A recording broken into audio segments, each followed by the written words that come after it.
What's going on, everybody? Welcome into the Blazers Uprise post-game show. The Blazers get eviscerated by the Denver Nuggets, 122 to 113. Yeah, I wish that scoreboard at the top was correct, but it's not, unfortunately. I got it backwards. Yeah, Blazers lose in Denver. This was much like the last time the Blazers played in Denver. Denver with a 20-point lead there late that the Blazers made look respectable, but a frustrating loss in Denver, but not a bad one by any means. Denver's been phenomenal at home, and Damian Lillard has another hot game.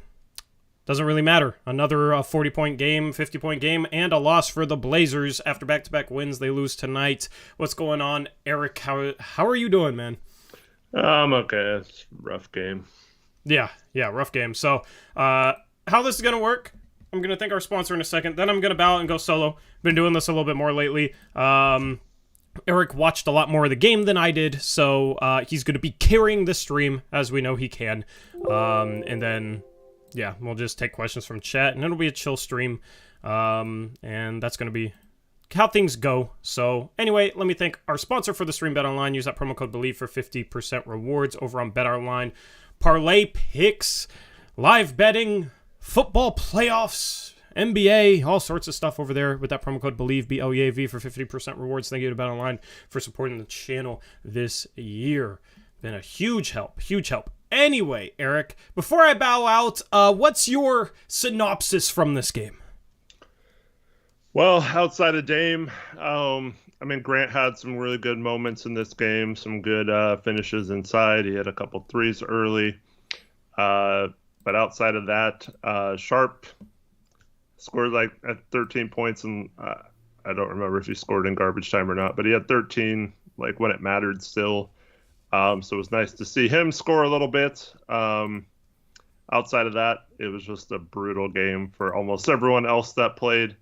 And once again, the Blazers go 4 or 5 minutes in the fourth quarter. Once the starters come back in, no buckets, no scoring at all, and just completely give themselves no chance to win this game. A 5-7 point game turns into 15, 17.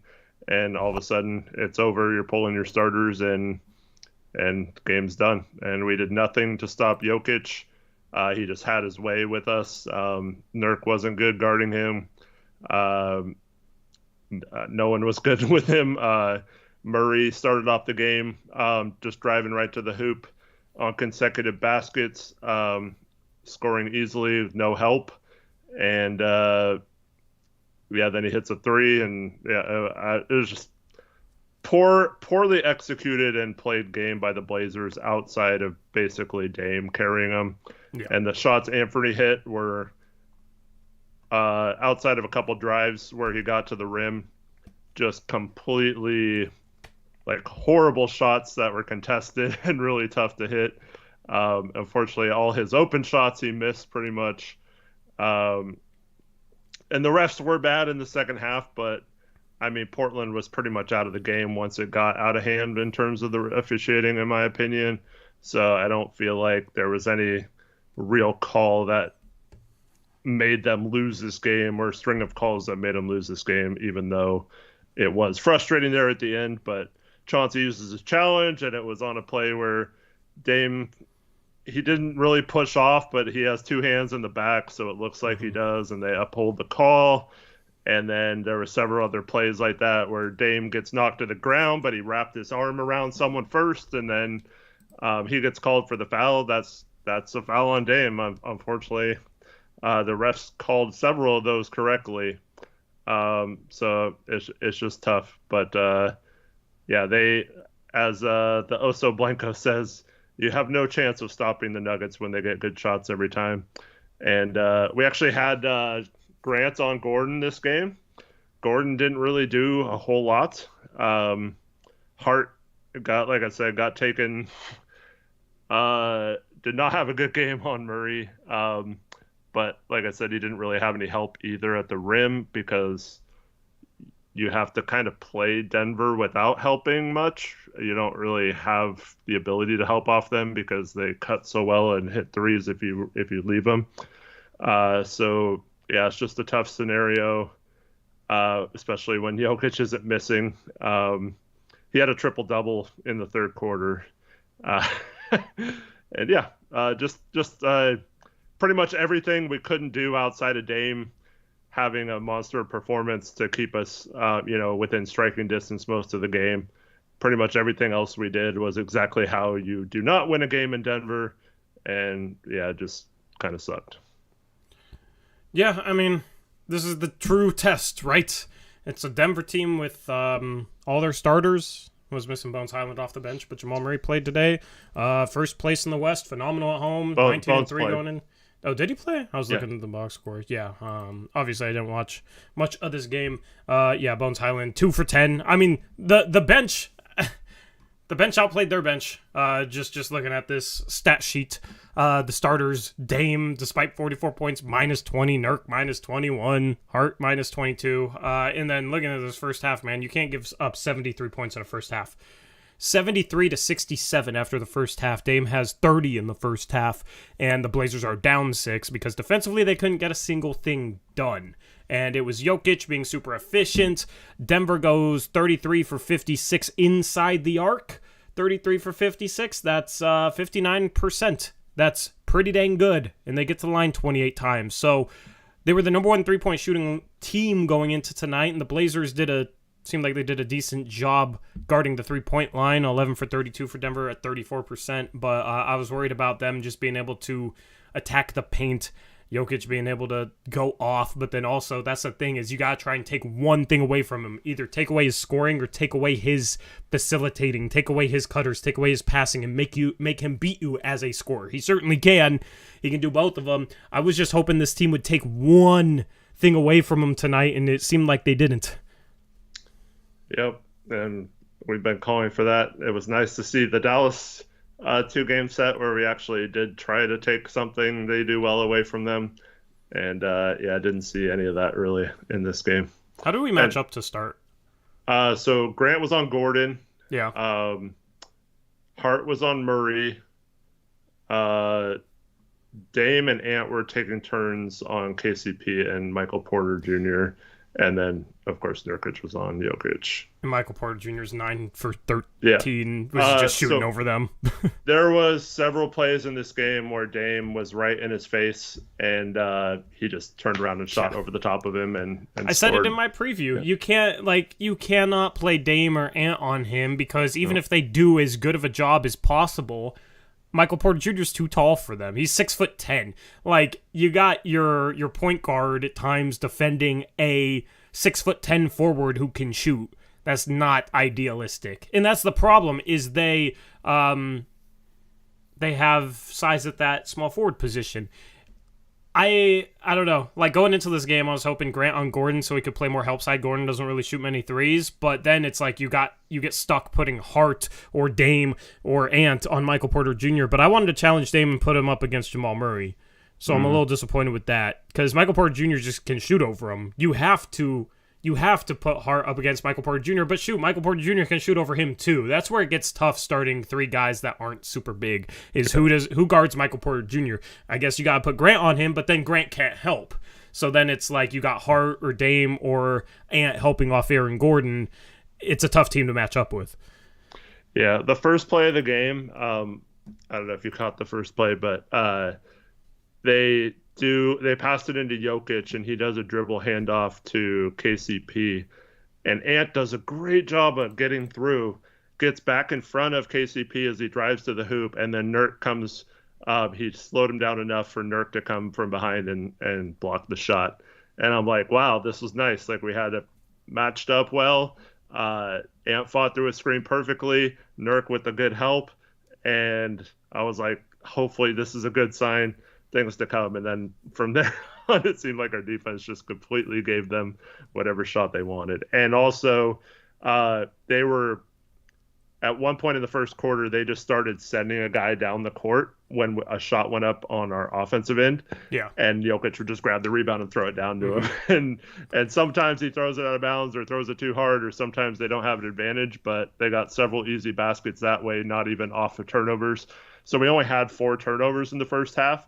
So it seems like we did well, but there were so many plays where we like missed a shot or got blocked, or like it didn't count as a turnover, but it counts as like a missed shot, and it came off the rim, leading to a fast break from them. And then in the third quarter, we come out and just started turning the ball over like crazy. We had 6 turnovers in the quarter. I think it led to 11 or 13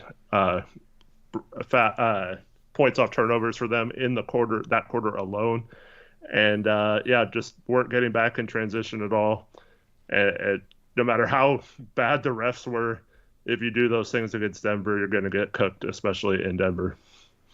Yep, absolutely. It's funny. I don't know. Like, I didn't watch the majority of this game. I'll come out in a minute. I had rec league. I played basketball. But going into this game, man, like, I just wanted to see this team compete. And this is a tough team. It's just funny how people that weren't here the last 2 streams, now they're here because we lost. Or there's people that went from like, oh yeah, this team looks good again, and now they're back to time to blow it up or trade half our team. I mean, we lost in Denver to the best team in the West. The best home team in the league. Like, it was tough. Dame's back. He's playing well. There's still problem areas on this team to clean up. I mean, basically, we're trying to get to the point where we can beat this team in Denver because they're the number 1 team, right? At this point, they are the standard in the Western Conference. And we've been able to be in games at home against them. But obviously, if you're going up against them in a 7-game series, you got to be able to beat them on the road. So how do you do that? And it starts with guarding Jokic, being able to, minimize his impact as much as possible, but there's a reason he's probably going to be MVP for the 3rd straight year. Like, at this point, you have to make the case that Jokic is the best basketball player in the world. Because of the things he does offensively, he is, at least in my opinion, the best offensive player in the world right now. Because there's no way to easily neutralize him. He's 13 for 14 from the field, 9 for 10 from the free throw line. Obviously, the Blazers did not do a good job against him. But damn, he's phenomenal. 10 assists. Guess what his one miss was, too? What? It was like a corner, like behind the basket, fadeaway 3-pointer because the shot clock was running out after he chased down a loose ball. Yeah. He just had to throw it near the rim and it almost went in. Yeah. Yeah. I mean, that dude's phenomenal, man. Without him, they're a lottery team. With him, they're the best team in the West. Like, he's the most valuable player in the league. They don't have another all-star. Nobody else is an all-star caliber player. I mean, look at the starting lineup. Jamal Murray's 6 for 15. That's not great. Aaron Gordon's 3 for 8. That's not great. KCP's 2 for 9. That's bad.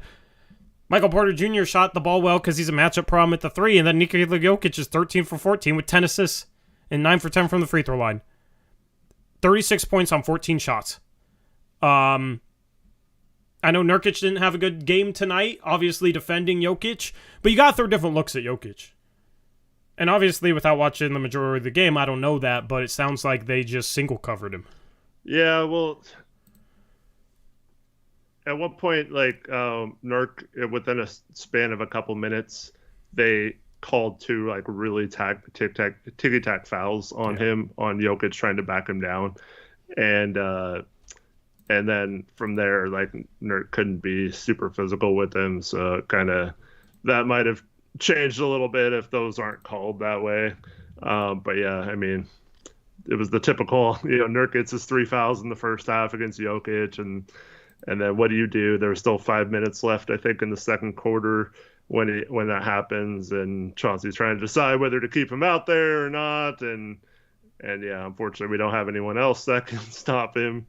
And every time the bench came in, we gave up, like, I know the numbers aren't going to say it's quite this many, but it felt like it was 8 million offensive rebounds, including in the first half, we gave up like 3 on one play. And in the second half, there was also a play where Najee got like 3 offensive rebounds on one possession. So the rebounding with that second unit was also a problem. But, I mean, it doesn't matter how well you play if your starters come back in the game in the fourth quarter and just absolutely lay an egg on almost every possession because they could not score, like I said, for 4 or 5 minutes. and that was the game right there. We had no chance of getting back into it when our starters can't even score in the fourth quarter. Yeah. I mean, you just got to throw different looks at him. And he's going to figure it out, but that's why you just got to keep him on his toes. This was a great opportunity in a game that we were probably going to lose to work on different things. To work on trapping him more. Because you're going to probably have to go through this team if you want to go on a run in the Western Conference. Whether it's in the first round, second round, conference finals, you're probably going to face this Denver team. I mean, our last 3 playoff appearances, we faced them twice. We won one of the series, we lost one of the series. So you're going to have to figure out how to neutralize him. This was a perfect opportunity to just work on different things. Because in a playoff series against this team, you have to throw him like 3-4 different looks, double teams coming at random times from random spots, and you got to be able to rotate behind that. That's the only way to have a chance to slow down Jokic. Because if you throw him the same double team all game long, he's just going to pick it apart with his passing. If you don't double team, he's going to pick you apart with his scoring, and he's going to shoot like 13 for 14, and he's going to get your bigs in foul trouble. You got to throw different looks at him. Yeah. That's what I was hoping for out of tonight, was Chauncey would come into this like, okay, well, this is a great opportunity to work on stuff. We worked on double teaming with Luka. It actually worked out well, and we have some film to learn from and good reps. That's, he said in a recent press conference, he's trying to turn this team into the most dangerous playoff team possible. Okay, well, to be able to be the most dangerous playoff team possible, you got to be able to run different defenses and just throw them at a star player like this.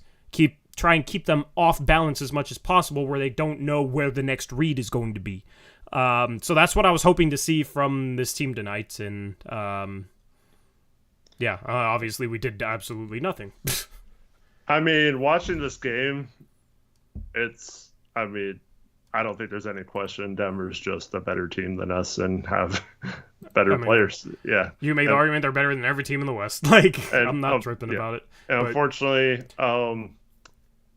we can still beat them, but it takes basically Dame going off and someone else has to be insanely hot as well. So, unfortunately, the way our lineup and roster is set up, they're just a horrible matchup for us with their size. And this is one of the few teams where I don't think you can necessarily get away in a playoff series with starting Hart at the 3.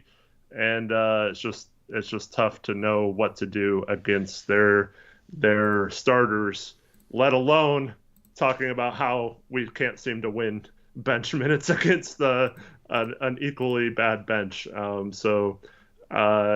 The fact that, Najee comes in and outplays our second unit, things like that. Bruce Brown seemed like he was all over the place in this game, making an impact. And we didn't really have outside of Sharp came in. They ran a back screen with Peyton. They kind of had like a decoy setup. It was a sweetly designed play for a lob dunk for Sharp coming down the middle, and from Ant passing from the side. It was really cool. You have to see that later. But and then he confidently catches the ball and hits a 3 next time he touches the ball. And then they didn't show it on the freaking Blazers broadcast because they were showing replays. But apparently they had a good inbounds play where he got a basket at the hoop and he had 7 quick points. And it's like, wow, the bench is doing well. 7 points off the bench is awesome. And then no one else on the bench really did anything. Yeah, I memean, just looking at it, Eubanks +6, and then Gary Payton in 18 minutes was a +4. Nas and Sharp were even at 0. At least they're not negative. That was one of my keys to the game. Win the bench battle. Seemed like it was relatively even. Sharp, obviously, good game. But I'm just looking at +- so it's hard to say. I mean, you can make the case that with Nas and Gary Payton back, we should be outplaying their bench by more, considering Bones Highland didn't have a good game and they don't have that good of a bench. But their bench has been playing better offensively lately. When Ant scored a bunch of his points in the first half, it was with the bench. He hit some insanely difficult shots, and then he had a heat check deep 3 that airballed, and he just got a little too crazy with the shooting, I think. But yeah, some of the bench, it's a little misleading because Ant was hitting hitting shots with the bench, and Sharp comes in and scores 7 quick points, and so it kind of balanced out from there, but they did get off to a good start initially with the bench. Yeah, and 3-point battle was pretty even. Didn't stop him getting points in the paint. Didn't slow down Jokic at all. That's really where it was Jokic excuse me, for the most part. The thing about the 3-pointers is we did most of the, I don't know if we hit a 3-pointer in the fourth quarter. They might have hit one, but we did most of the damage early on. We hit like our first three baskets were 3-pointers. Mm-hmm. So like a lot of it's kind of misleading because they were hot from 3 to like stay in the game in the first half or so. But yeah, it's hard to outplay this team on both sides of the ball for both halves. Yeah. Especially in Denver, where altitude will get to you in the second half. Well, also in the first half, we were like 7 of 7 at the rim, and Denver's one of the worst teams in the rim, as you know, or protecting the rim. Yeah. And Corey Jez came on and he said the same thing. It's like, yeah, it's great that you're 100% shooting at the rim, but why are you only getting to the rim 7 times in a half? You know, like against this team, that should be like a point of emphasis where you're constantly trying to get to the rim against them. Yeah, absolutely. This team can shy away from that too much when it's working. So that against teams, that's the thing. It's good to look at analytics. See a team that struggles defending the rim. Okay, well, that needs to be a point of emphasis for that game, is to attack the rim consistently. But still, you got to try and keep this Denver team under 122 points. But I don't know, man. I don't understand Blazer fans that are tripping about this loss. Denver is 14-2 in their last 16 games. They're 17-3 in their last 20.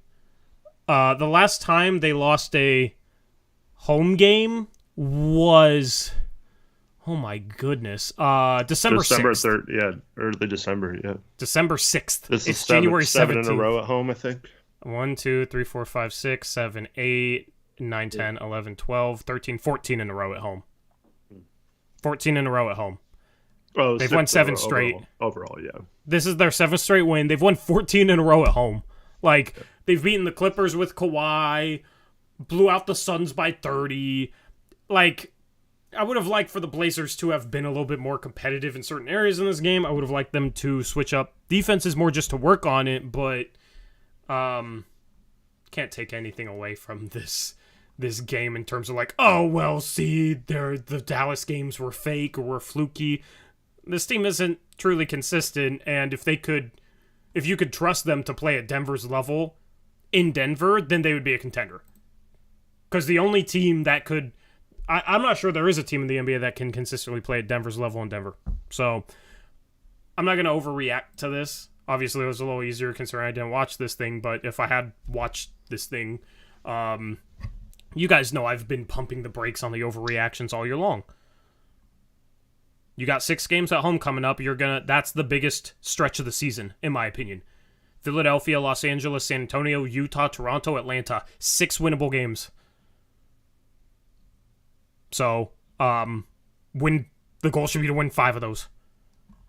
Like, that's where they have a chance to go on their run. You guys know they're still close to the 4 seed, the 5 seed. New Orleans lost last night. They're not playing the best. This upcoming homestand is where it matters for me. Yeah, still would like to see them play a team tough. It's always kind of a sobering thing to watch them struggle against a good team and not play very good basketball. I haven't looked at the team stats. How many assists did we end up with tonight? Couldn't have been that many. Guess. Probably around 20. 21. Yeah. On 38 shots. Which is low for what we had been doing lately. Yeah. I mean, Denver has been playing good defense. That's the thing. If they're playing defense, I don't know. That team's tough, man. I mean, they're not that good defensively. I know, but they've been... Denver fans were yelling at me on my preview. We've been a top 10 defense our last 10 games. So, they got guys. The Blazers had too, and I think that's a little misleading. Well, yeah, it's a small sample size for sure, but they do got guys. Like, obviously, I'm not putting stock in them. That's what I was saying. Like, I'm not putting stock in a 10-game sample. I don't want to see them do it consistently for 3 months, but in order to put stock in their defense, that's what they'd have to do. But if they can just be an average defense, they're a perfect example of like the goal for the Blazers, just absolutely elite offense. And if they're an average defense, they're a contender. So well, the Blazers put up 67 in the first half and we're down 6. So. Yeah. Well, I mean, that's the problem, is even when their defense doesn't show up, their offense is so freaking good. Yeah. Anyway, let me take a couple donos, and then I'll let you solo this thing for like 15 minutes, and then I'll be back, and then it'll be, I don't know where we'll go with it. We'll maybe listen to the press conference or something. I don't know. But shout out to Carter Dick, $2 dono, says, it's not why we lost, but the refs were doo-doo tonight. Yeah, I heard Travis Demers going off on them. Which was entertaining. Thank you, Carter, for the $2 dono. And then shout out Brian Tadovich, $5 dono, says, why the F can't we play in the fourth? And Nurk's turnovers are getting out of hand. Thanks, guys. Thank you, Brian, for that $5 dono. I know we're talking a lot about Nurkic's turnovers this year, but he's turning the ball over at the same rate as last year. Like, it feels like they're up, but let me look at turnover percentage here. It's like slightly up. But when he first played during the when he played the 20 games after getting traded to Portland and everybody was in love with him, talking about the Bosnian Beast and everything, he was turning over the ball at a higher clip than he is this season. It's just kind of funny to look back at. But he said, and I agree, he has to be better taking care of the ball. He had some really bad ones tonight. Yeah. Like, there's a difference between, like, if you're throwing the ball over the top and it's either a layup or it goes out of bounds, that's an okay turnover because, A, if it gets through, it's a layup, right? So you're basically taking a shot at that point. If the pass gets through, it's a bucket. And if it goes out of bounds, it's out of bounds. It's not a live ball turnover where they can run the other way. So some turnovers aren't good, but some turnovers aren't as bad as others. The dumb ones are dumb. There was one, well, this didn't even count as a turnover, but this is early in the game. He tried to throw that back cut. There was like 3 guys on the person he tried to throw it to, and luckily Denver lost the ball out of bounds, booted it out of bounds. Otherwise it would have been another turnover. And then there was a dribble handoff where he just turns around and hands it right to Denver defender. Just some really bad ones tonight for Nurk. Yeah, I mean, some games you don't have it mentally. In Nurkic, I mean, he's not perfectly consistent. There was also, so Simons had some bad ones too, and Dame maybe only one bad one, but there was a play, I forget if it was out of the timeout or something, but Grant, we ran this nice play and Grant was wide open, no one in the paint near the rim, and Ant tried to laser a pass to him and he just threw it right to his defender guarding him, and then they just took off the other way. Just frustrating. Yeah. I mean, how many turnovers do we have tonight? I think we only had 10 at one point in the fourth quarter. We finished with 13. 13, that's still better than what it's been. But it was 6 in one quarter, though, was the problem when it was a close game, and then we got down double digits because of the 6 turnovers, and it was game over from there pretty much because they're not good enough scheme wise to beat Denver if they're getting down that much and they're not hitting threes then in the fourth quarter and stuff, or hitting any shots in the fourth quarter really. Good thing is Dame seemed more decisive. And I think he's turning over the ball less and scoring more because of it. In 44 points tonight, obviously. 8 assists, only 2 turnovers. So he took care of the ball because he's been sloppy this year. He did a really good job of getting to the rim when it was available, and then he had some amazing threes in this game. Had some really tough ones. Got a couple foul calls on 3-pointers. Got to the free throw line. How many free throws did he end up shooting? 14 for 14. 14, yeah. He's hitting his free throws again. That's good. Yeah.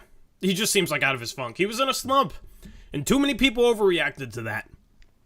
Too many people said he's washed, he should retire, he should be traded, he's going to be overpaid in 5 years, oh no.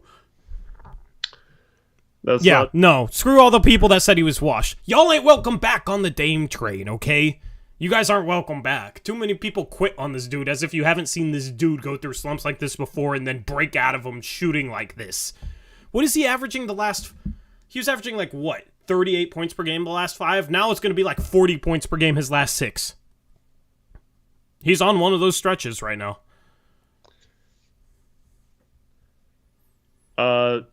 People's mix, he did.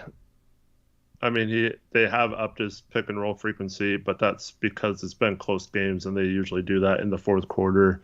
But overall, I mean, he got several good looks off ball in this game too. I don't think that's anything to be like concerned about or anything. I thought they had some really well designed plays in the first half. He's a good catch and shoot 3-point shooter. I don't understand why people think that's a bad thing. And yeah, I mean, Corey just has all the good information, so I'm gonna keep bringing it up. But yeah, so Ant was second best in the league on catch and shoot threes last year at 48%, and in this game at one point he was 1 for 6 on open catch and shoot threes. So yeah, I mean, it's just statistical anomalies, unfortunately. There's been too many statistical anomalies in games, especially in fourth quarters of games. This team is, despite me saying that they're not as good as Denver, they're not as bad as they're showing in these fourth quarters over the last month and a half or so. So, I mean, I don't know what's going to give, but yeah, like unfortunately, we just can't seem to get everyone on the same page on the same night. And until they do, but I mean, still gave up. I mean, they were on pace for 146 points at halftime. So, like even in the first half, when we are hitting shots and we aren't having these problems necessarily in terms of, people missing shots and it hurting us, we still give up too many points. So, yeah. Yeah. So I see a lot of like trade Ant stuff on Twitter. This is my last thing before I let you solo this. Well, I mean, it's in chat too. Ant's a bum. He sucks. Got to get rid of him. Can y'all stop being over emotional and so overreactive towards 1 or 2 games or a 5-game stretch? It's like, did you not learn with Dame? Because it's probably all the same people overreacting to Dame slump. Dame busts out of it. Ant's in a little bit of a slump now, and people are freaking out, and it's stupid. Like, we literally just scored 136 and 140 point games because you got Ant next to Dame, right? And defensively, this team has pushed average this year, but it's just a small backcourt 2.0. Well, guess what? Dame and CJ would have been completely fine if they could play better defense. The thing is Simon's a better defender than CJ. He's not CJ 2.0. People need to shut up with the whole one-dimensional thing because they don't even, like, analyze any part of the game. It's just like, all he can do is shoot. And then they don't even pay attention to anything else. Like, this dude plays better defense than CJ did. He plays more within the flow with the starters. With the bench lineup, he's stuck because he's the only creator.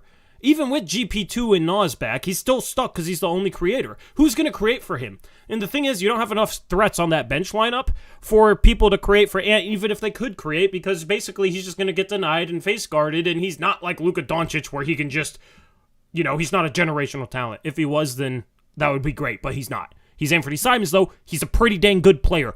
22 points per game, solid efficiency. He's still learning how to play off Dame. We haven't even given this dude like a full year of starting yet next to Dame. Like, he started for a basically decimated tanking team. Those weren't like real legitimate reps as a starter where he has to learn how to be the best version of himself next to other talented players. Because who is he playing next to? Basically nobody. Can we give him more than a freaking year before just, we got to trade him? Because everybody was begging to trade CJ so that we could put Simons in his place. And it's like, Simons can do what CJ can do. Plus he's young and he's cheaper and he's a better defender than him. So that's better. And then he might get better because he's only 23 years old. But the second he has a tough stretch, and when he has to play with a bench unit that doesn't do him any favors, when that happens, then it's, on to the next one. We gotta trade Simons now. I want him gone so bad. That's the type of stuff I'm reading. Can we stop, please? It's so ridiculous. People did this stuff with Dame. Now Dame's playing well, so they're moving on to the next one. Once Simon starts playing well, then it's going to be on to Nurkic or whoever is the best player on this team that's not playing well. It's just like people want to complain. I don't know why you'd want this dude gone. He's been fine this year. Players go through slumps. Quit overreacting to them. And we know that, like I said, he had to shoot incredibly tough shots, but that's because like no one was doing anything. He's playing with Sharp, Walker, um, I forgot who the lineup was, Eubanks. Like, what is he supposed to do with that lineup? You know, like, um, and he's still working out, trying to get involved with the shooting. Whether you think his defense has improved or not, it has. The numbers back that up. I mean, he was one of the worst defenders. He's actually gone to somewhat respectable this year. Still needs to get better, of course. Like, yeah, there's things, and he's inconsistent. Yeah, of course he's inconsistent. He hasn't really been in this role very long. So the thing is, I mean, you can't argue with the fact that they have shown at times that they are a much better defensive team than they have been in previous years. Um, so yeah, I mean, even going into this game, what they, like you said, or you keep saying adjusted defense or right middle of the pack. They were, I think, even not even adjusted defense. They were less than a point per 100 possessions away from being like 13th on defense. Yeah. It's not, it's not a case where it's like, just because they lose, that means they can't play defense because it's the small backcourt or whatever. Like in this particular matchup, it hurts having three small players out on the court because Josh Hart was terrible in this game. Like he got abused on defense. So and he missed a bunch of help assignments and things like that. So I don't know. It's just it's tough. That's why it's best to have Josh Hart off the bench, and if you had Kenrich Williams with more size, put Kenrich Williams up against Michael Porter Jr., and then let Dame rise to the challenge against Jamal Murray. That's how you match up with this team. Yeah, and like also, like, okay, Jokic, you talked about trapping him, but he's really hard to trap because he just throws over the top of the trap, and they're so good about spacing the floor and being in the right spots and knowing where to go when he gets trapped that he just picks that apart. So you almost have to live with Nurkic or whoever your center is, whatever team it is, not just Nurkic. This goes for every team. And Jokic puts up these numbers against every team. That's why he's the back-to-back MVP. I mean, maybe not 13 or 14, but like, you have to be able to live with that. But if Jokic hits 13 or 14 shots on a legitimate 7-foot center like Nurkic, how is that? What does that have to do with the backcourt? Like, that has nothing to do with our backcourt, right? Like, our backcourt can be all 7-footers, and if he's scoring over the top of our center because we're not double teaming, like, that's, I don't understand how someone can watch this game and say anything other than occasionally when Dame or whoever gets matched up on Michael Porter Jr. or something that's not a good matchup. But that's because we have players guarding the wrong players, in my opinion. Like you mentioned at the top of this, Ant and Dame just need to guard the opposing team's guards, in my opinion. So Hart should be on Michael Porter Jr. and Dame and Ant should be on KCP and Jamal Murray, and we should just live and die that way. And I think that's the only way you can truly make it work against big teams like Denver. And against other teams, I think we get away with it all the freaking time. Yeah, I mean, you gotta send different coverages against them. But yeah, I mean, like, what do y'all want from Ant specifically that he's not doing? It would be nice if he made more shots. I don't know. I had a point, but I forget. There's. I should just let you solo. I'll be okay. Back. All right. So there was a point where Gary Payton airballs a 3, right? And he gets down the court, and he gets back into position, and then he just stands there, falls asleep. His guy moves a little bit and hits a wide open 3 because he just completely gave up on a play and didn't play defense. That's our best defensive player out there. Just completely missing his guy. Like, that has, sometimes it's not just because of who's on the court or who's playing defense or whatever. Sometimes it's literally just like they're not playing together as a team. They're not hitting their help assignments. They're not following the game plan, or the game plan's complete crap, and it wasn't good tonight. But like, I'm just saying, like, it's if you can point out specific examples of why the backcourt isn't going to work, uh, and I've been saying this for 3 years now on Blazers Uprise. Hiding Dame in the corner does not work, and I had a perfect example of this from tonight. Dame gets back on defense, right? He runs down to the corner every time, and then he points for someone else to go get ball or the guy up top. So there was a possession where he just runs right by the guy with the ball and goes and gets the corner guy, and the guy who had the ball just pulls up and hits a three. And in my mind, that's from years of trying to hide Dame or telling him he needs to go get the corner guy and not guard ball. Whereas if you challenged him to guard ball every time, he's not running to the corner. So like I don't really like that. I still think we need to challenge our defenders to play more consistently against their best defenders, and just I think we have to live that way. All right, so since I'm solo, what's up, chat? Let's get into it. Let's have some fun.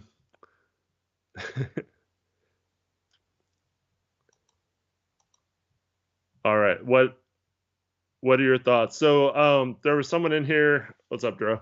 There was someone in here arguing about how we're not talking enough about the refereeing in this. So I'd like to know from the people who are blaming the refereeing,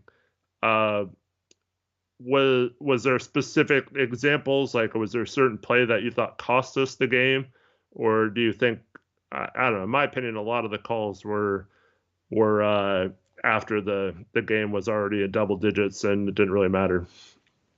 But I'm happy to hear arguments otherwise. I mean, it wasn't like good refereeing, but the trip on Dame, which trip?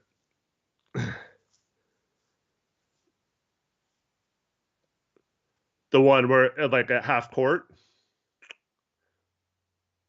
The KCP one, I mean, from the back angle, Dame clearly puts two hands and does a shoving motion, whether it's a foul or not. I mean, it's a push off. That's the ones that were challenged. The one that was challenged, is that what you're talking about? Yeah, it was a bad challenge because whether Dame pushes him or not, the angle clearly shows two hands on the back and a motion like this. So like, I mean, the refs have to call that. They can't rearrange deem the challenge successful when he put both hands on his back. I don't know. But the one where Dame gets tripped up at half court, like, he runs around someone, wraps his whole arm around his body. It was Aaron Gordon, and then trips. Yeah. Yeah, I forget what happened on the KCP one by the rim, but I mean, just a missed call, fortunately. But I mean, how much were we down with that one? How much were we down when Dame got tripped in that situation? Down 16? Yeah. So that's what I'm saying. Like, it's one thing to like say, yeah, that call sucks, but I mean, I don't know. The Dame trip was super early. Oh, okay. Yeah. Well, I mean, then that's not affecting the game really either. And I mean, they're going to miss calls. That was one call. Someone asked earlier why we don't lob to Sharp more. I mean, teams game plan for that. Yeah, we threw a nice wrinkle in the lob where it wasn't just like a back screen from the side or whatever, or coming down the baseline. But yeah, so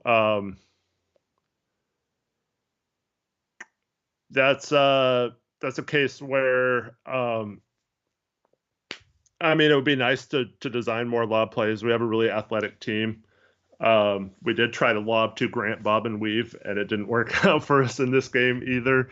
Um, but yeah, I do think we kind of forget about Grant sometimes.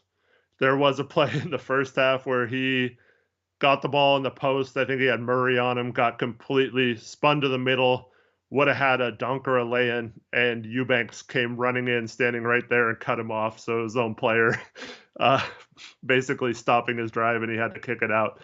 But yeah, I mean, Dame got to the line 14 times. It's hard to blame the refs. Yeah, but yeah, the not getting back on defense is absolutely killer, especially when Nurk shoots the three. Yeah, but yeah, that's like a rule. Like if someone's posting up, you never run towards them as another offensive player. It's okay to go to the like block and be ready, or like under the rim for a dump off pass in the dunker spot, but you never run like he. So Grant's coming this way, and here he comes just running right into him, right in front of the hoop. So can't have that kind of stuff happen when you're on offense. And as a player that plays a lot in the post now, like I hate that kind of stuff too when I have a teammate that just like runs right into my area or brings a second defender to me when I'm spinning right into them. So yeah, it's frustrating. Grape asked, "What's Grant's game high this season?" It was like 44 or something against New York off the top of my head. I know he scored 40 something against New York. Had a ton of free throws that game. You lost my stream. It's still going on my end. How many lobs were stopped? But I mean, you can't throw lobs if they're not there. That's how you turn the ball over every time.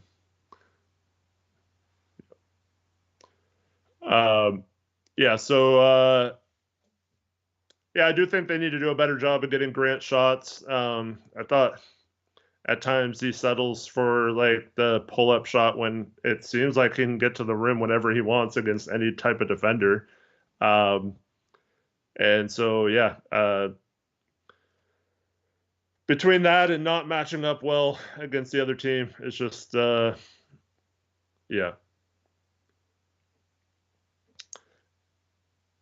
New York Blazer fan says, "I hate to see Gary Trent balling his ass off after we got rid of him for nothing at this point." Well, I mean, Toronto's about to lose him too because he's asking for 25 million a year next year.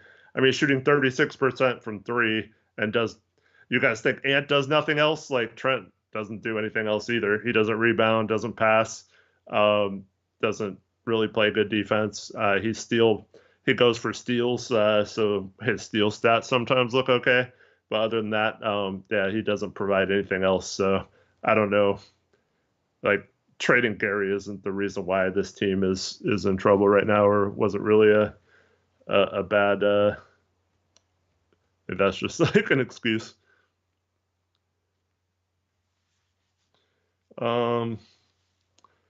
Is there a chance Keon and Winslow turns into a good trade somehow? I mean, gotta hope so. The problem is, I mean, we don't have a first right now to attach it, and most players that would be available for Keon, Winslow, and a first, I don't know if they're worth giving up a first to do that, and then also unprotecting or lightly protecting that Chicago pick, considering we might not even make the playoffs. So, unless it's for a legitimate reason or good player, I don't see any reason why it would not be idiotic to trade a first round pick and unprotect that Chicago pick this year.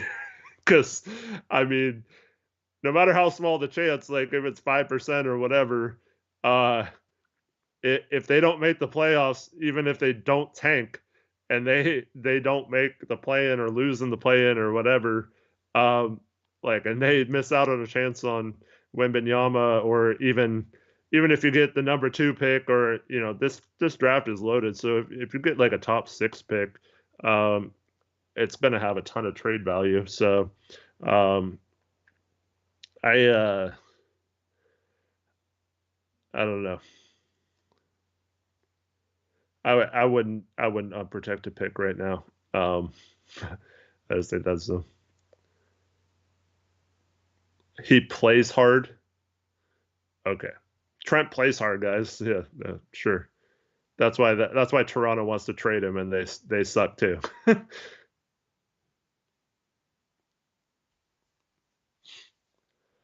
Well, the good news about if you don't make the playoffs and you keep your pick is there are a ton of potential game-changing small forwards. Some of them more ready than others, but there are a lot of wings and small forwards available in this draft. How do I feel about the 76ers game on Thursday? It's going to be tough. Much like Jokic, Embiid's a tough matchup. I kind of like the strategy with Embiid to just let him get his.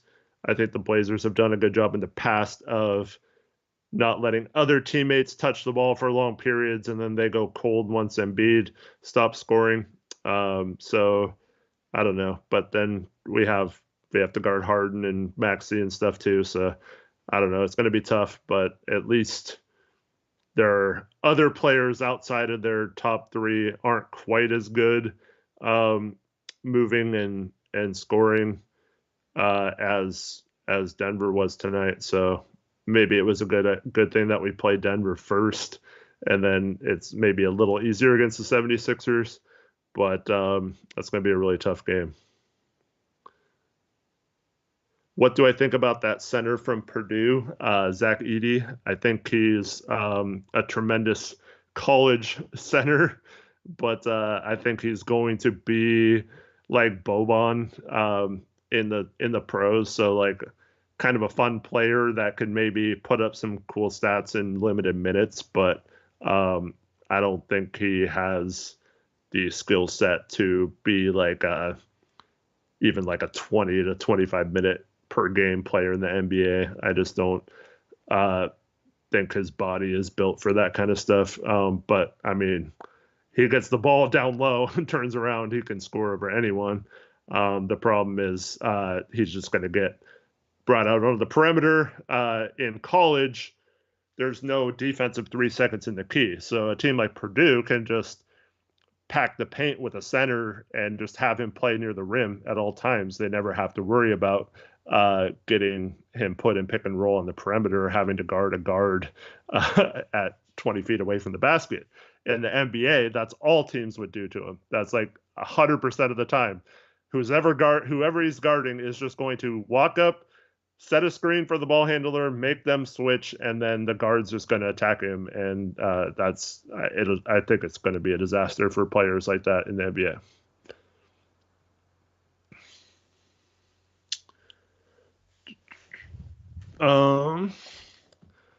Javonte Green is available. I mean, he'd be fine. He's one of those guys who, if you can get him for cheap, he'd provide good depth, but I don't know if he's not going to like make the difference between this team figuring things out or not, in my opinion.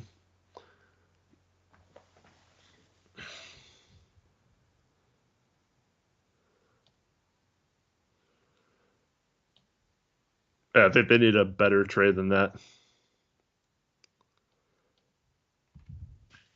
Would I consider moving Anton Nas for Paul George? Hey, good trade, Kevin.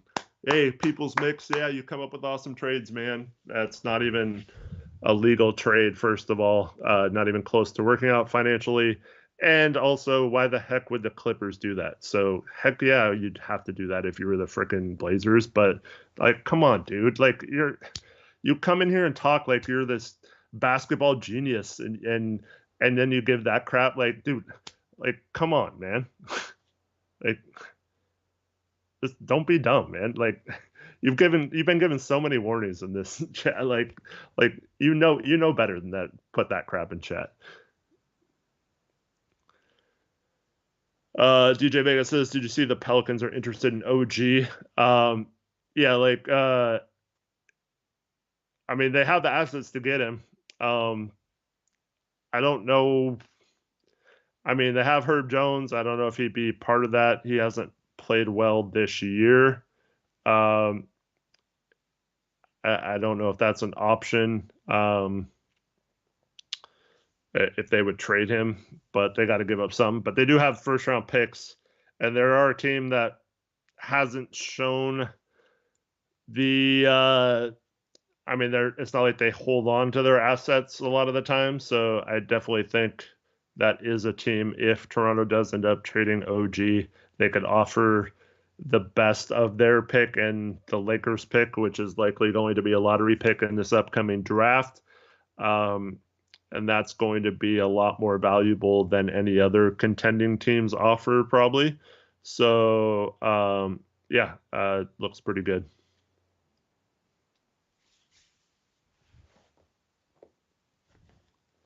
Great Babe says this 6-game home stretch can help a lot with the team so close together in the West. Yeah, I mean, if the Blazers don't get it done and win at least 4 of the next 6, I think we're going to be fighting the play-in most of the season. And then like best case scenario is probably like 6th or so. But yeah, if they can just win like 4 out of the next 6 at home, take care of business, and try to play better once they get back on the road. Hopefully they have a chance still at getting up there. But yeah, it's just weird because tonight it's just tough because Denver does such a good job of making your defense be having to be locked in, and the Blazers obviously just aren't at that stage yet. 4 and 6, you mean 10-0? I'm saying win 4 out of the next 6, not 4 out of the next 10. If they win 4 out of the next 10, they're in trouble, man. They're probably not going to make the play-in at that rate if they win 4 out of the next 10, considering 6 of the next. Yeah. What happened to that other dude, Eric? He had to go do something. He'll be back in a minute. Eric, what if the Blazers had Sabonis? Well, Sabonis has been really good this year, so that would probably mean they're good. Yeah, I mean, I don't know. I mean, we didn't have a Halliburton to trade last year, so yeah.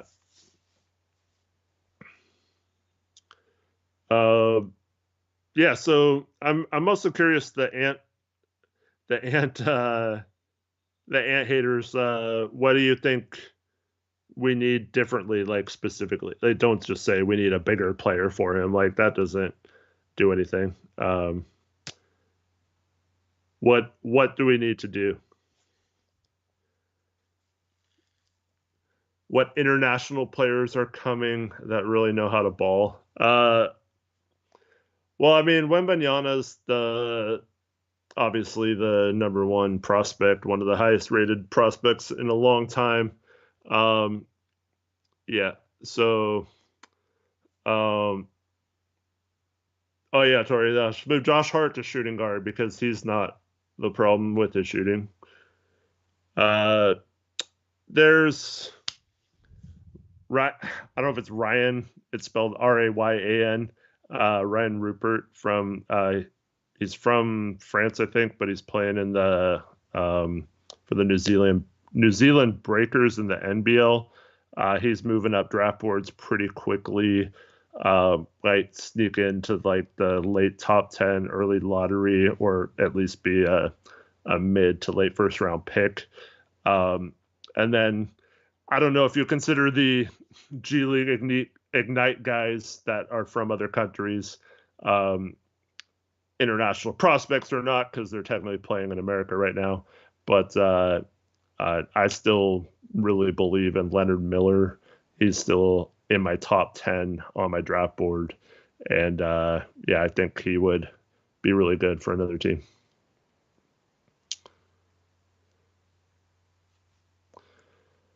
I mean, it says last home game, Joe Cronin wasn't sitting with Jody. Yeah, I don't know why that was, but I know several people have been sick, including Lamar Hurd and Brooke Olsendam were both sick tonight. So, yeah. He just says, I wonder how Kamagate is doing. Yeah, Denver decided not to bring him over this year, but we did trade that pick for a second rounder. Yeah, he might also be scouting right now. So who knows?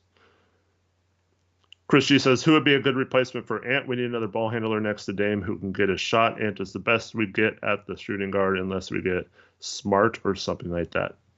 I mean, Smart helps us defensively, obviously, but I don't think that helps our fourth quarter offensive woes that much if we replaced Ant with someone like Smart.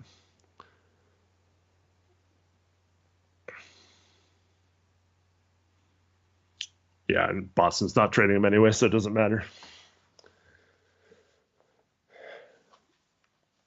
So Bob and Weave, you're one of the biggest. I like this isn't a knock on you. Like I'm seriously not trying to be disrespectful or anything, but like you're constantly in chat saying that Ant and Dame can't work, and then you say when I say who should we move Ant for, Siakam, and then if Jimmy Butler or Jaylen Brown get available. So like what happens if Toronto doesn't want to trade Ant and stuff for Siakam? Like, so what do you do with so let's say those three players are off the board, don't get traded. What, are you fine with keeping Ant then? And you're just going to continue railing on it? Or is it a case like a lot of people thought with CJ that it's like addition by subtraction if you get rid of him? Because, I mean, it's very realistic that none of those three get traded, at least not till the offseason.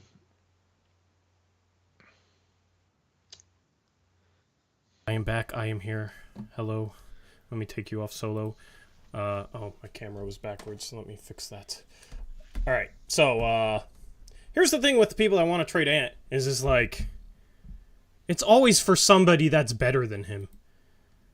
Like, obviously, if you could just turn Ant into a better player, you do it. But that's the problem, is everybody thinks, oh, well, Ant and Dame won't work, but Ant and Jaylen Brown would. Well, Jaylen Brown's been phenomenal this season, and is the second best player on a team that just made the finals. He ain't getting traded. Oh, Pascal Siakam. Pascal Siakam's averaging like 26, 8, and 7 as a forward. Obviously, you would take Siakam over Ant, because Siakam's a top 20 player. You could make the case that Jaylen Brown's a borderline top 20 player. And then what was the other name that was tossed out? Well, he just said if Jimmy Butler or Jaylen Brown became fed up in their situation. Yeah. Like Jimmy Butler is a worse offensive fit than Ant is. I think swapping Ant out for Jimmy Butler would make the Blazers worse offensively.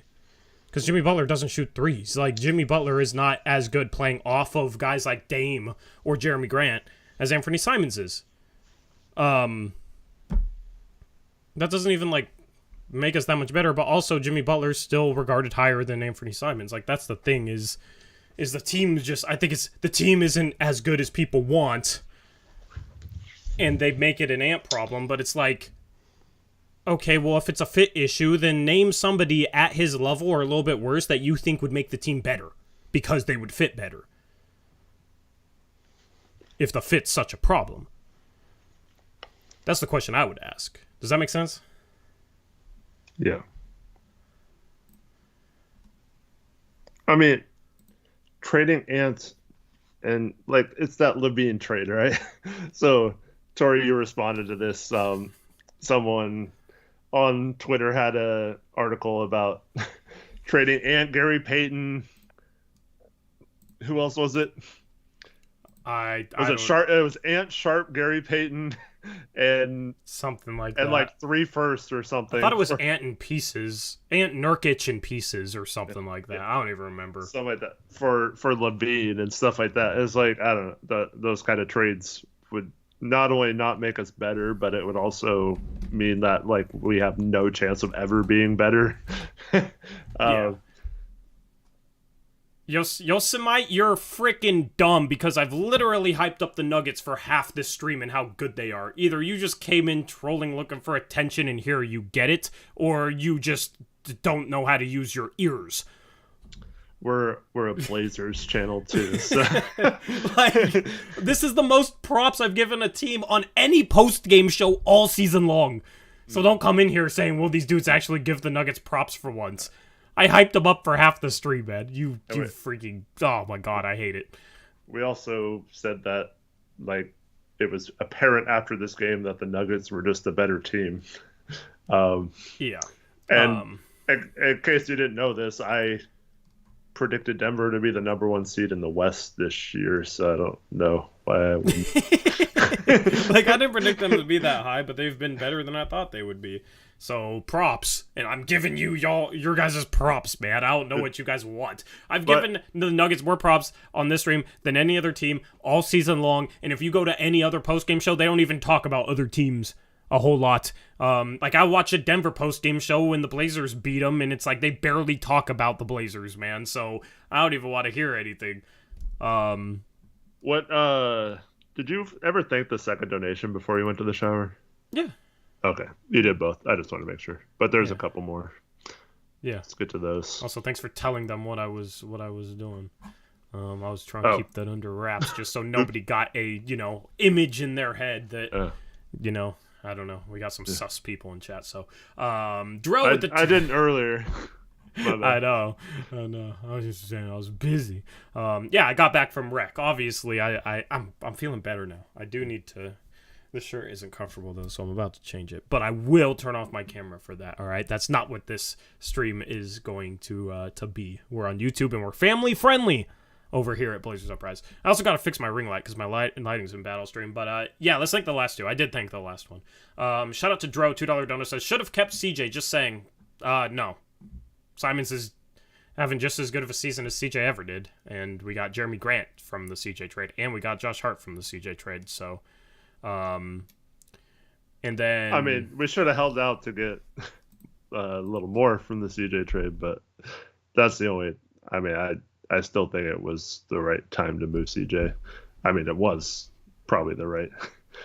Yep. And then shout out to Riley Telligan with the $2 donor says, Simons for Kuzma, Gafford, and Kispert. Balance. Thank you, Riley, for the $2 dono. I don't think that makes the Blazers any better. I mean, Kuzma's having a good year, but you're going to have to pay him. You're paying Gafford like $12 million next year. Kuzma, you're going to have to probably pay as much as you're paying Simons. And he's a free agent. He could leave for nothing. So you might just be getting Gafford and Kispert for Simons, and then we're screwed if Kuzma doesn't want to be here. But then also it's like Simons is already better than Kuzma, and he's younger than Kuzma, and he's cost controlled. So I don't really understand doing that just for 2 bench players. Why don't we just add bench players without trading Simons for Kuzma? Yeah, why don't we just get Kispert and Gafford?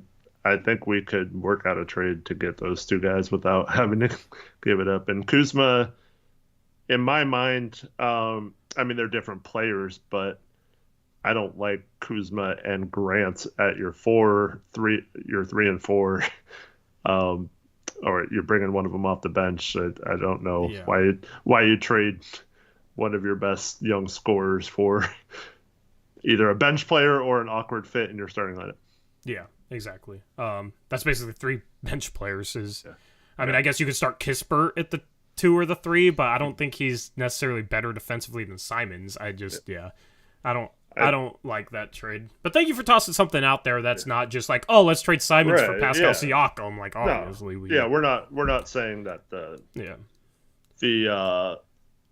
I mean, I'm all for people who give suggestions that actually, because I think that trade actually, it might not work because I think it's pretty close. But the Wizards are also, the Wizards are just barely over the tax, and one of their main goals at the deadline will be getting under, so they're not going to take on a big contract and send out less in a trade, so they probably have to include a different person than one of those guys, so it's more money going out. But Kuzma's making less than I thought too. Yeah, it's only like 13, right? 13, yeah. Good job. And then Gafford's making 1.9, and then Kispert's making like 4, if I had to guess. It might even be a little less than that. But yeah, 3.5. Yeah. So that's 4. That's 5.5 plus 13. That's 18.5, and then Ant's making like 22. So it would work, but yeah, they wouldn't. It would make it much harder for them to duck the tax, and they will definitely be ducking the tax. So, yeah, if you can ever help another team duck the tax in a trade idea, it makes the trade idea better. If everything else makes sense too. And that's why I like getting Kuzma for not Kuzma, Gafford for basically nothing. Gets them under the tax. And I think they have 15 guys on their roster. They want to promote one of their two-way guys. Yeah, I don't know. What are these questions? Dan Snyder would never be able to purchase the Blazers. Yeah, they would never. The NBA wouldn't go for that. There's a question Why about. would he? Yeah, it's just what. Whatever. That's like the most random question I've seen in a while. There is a trade idea: Hart plus Keon for Malik Beasley plus a first-round pick. Utah doesn't do that. Utah probably doesn't do. They're Malik not Beasley giving up for Hart and Keon, but they're not giving up first-round picks. They're looking for first-round picks. Right. So team direction matters. Yeah. And that's where it pays to pay attention to rumors where it's like, oh, Utah is said to be in selling mode where they're looking to sell guys. That means they're not going to use a first-round pick to get someone, especially when they could probably get a first-round pick from Malik Beasley. I think the best-case scenario there would be like Hart goes to a third team for a first-round pick, and that pick goes to Utah for along with like an expiring, and yeah. Yeah, but like, I'm not trading Hart for Malik Beasley. Yeah, I'm just saying, like, if you want to make that work. Yeah. So, like, I'm just going to use the Washington because they have a player that fits in this scenario. But, like, so, like, Hart to Washington, a first, and Will Barton to Utah, and then, like, Beasley to us or whatever. Like, yeah. I mean, I don't know. This team's problems aren't with with Ant, Dame, or Grant. Everybody was saying Dame was the problem. Now Dame's not the problem. Ant's the problem. Like, none of those guys are the problem. Like, if we got a better starting three and a better bench, I think you could compete with this Denver team on the road. Maybe you couldn't beat them in a series, but you would have a chance. Right now, this Denver team is too good for me to sit here and say we have a chance against them in a series. But I mean, we did take them to 6, but they didn't have Jamal Murray. Like, yeah, I mean, this is the best this Denver team's been. Yeah, go ahead. Just let me know when you're back. Solo time for me. Okay, I need to fix my light. Hopefully I didn't mess up my mic there. Is that good? We're good? Okay. Yeah, let me tape my ring light here. Because I just tape it on the wall because I don't have a stand that fits behind my monitor. And it falls, like, daily. So, should have done that earlier. Tori, do you think New York could be convinced to part with Randall? New York's winning this year. I don't see them parting with Randall unless they're getting a better player. And I don't know why the Portland Trailblazers would want Randall. Because he makes the defense worse if you start him next to Grant. Like, I don't like that for defensive reasons. Let me fix this light real quick. Hold on. Oh, Eric's back, I think. Once Eric's back, I will fix this light because I can't do it and talk at the same time. Are you back? Hello? Yeah, I'm back. Cool. I gotta fix my light. That was something I was gonna do. I'm by myself at home tonight, so I had to go check and make sure the kids were sleeping. We're all over the place. Let me let you go solo while I fix this light. All right.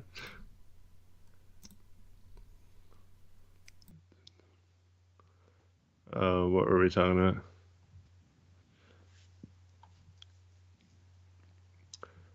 So, People's Mix, do you think that someone who has a small sample size of missing open shots, when in years past he's been one of the best players in the NBA at making those same shots, is just a case of him not being able to do it?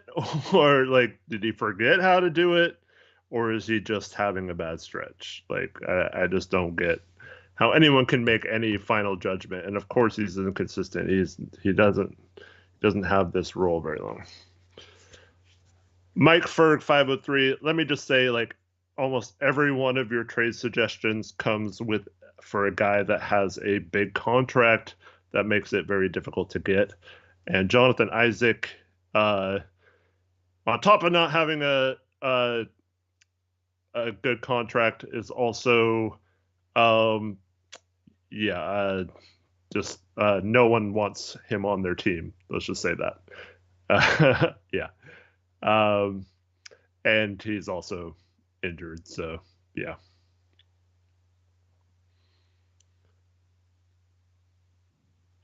But I mean, Orlando would love to be able to get rid of him for something of value, so I'm sure they would do that. But I mean, we're not trading Hart and Winslow for Jonathan Isaac, like neither team. It doesn't make sense. I know he's playing in the G League, man, dude.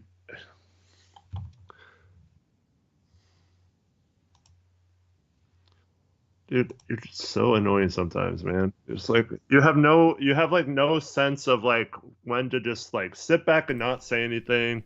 And like it's just annoying, man. Like I don't even know why you're in here sometimes. Yeah, I know I missed it the first time. I missed the People's Mix roast session. I was upset that I missed it. Yeah, there's like a 3-year history there. This is an ongoing beef. We'll never cease. But yeah. I don't even know what to say. That's your guys' thing. I'm not a part of this.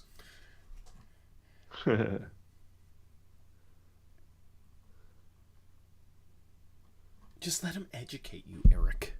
Since you don't know anything.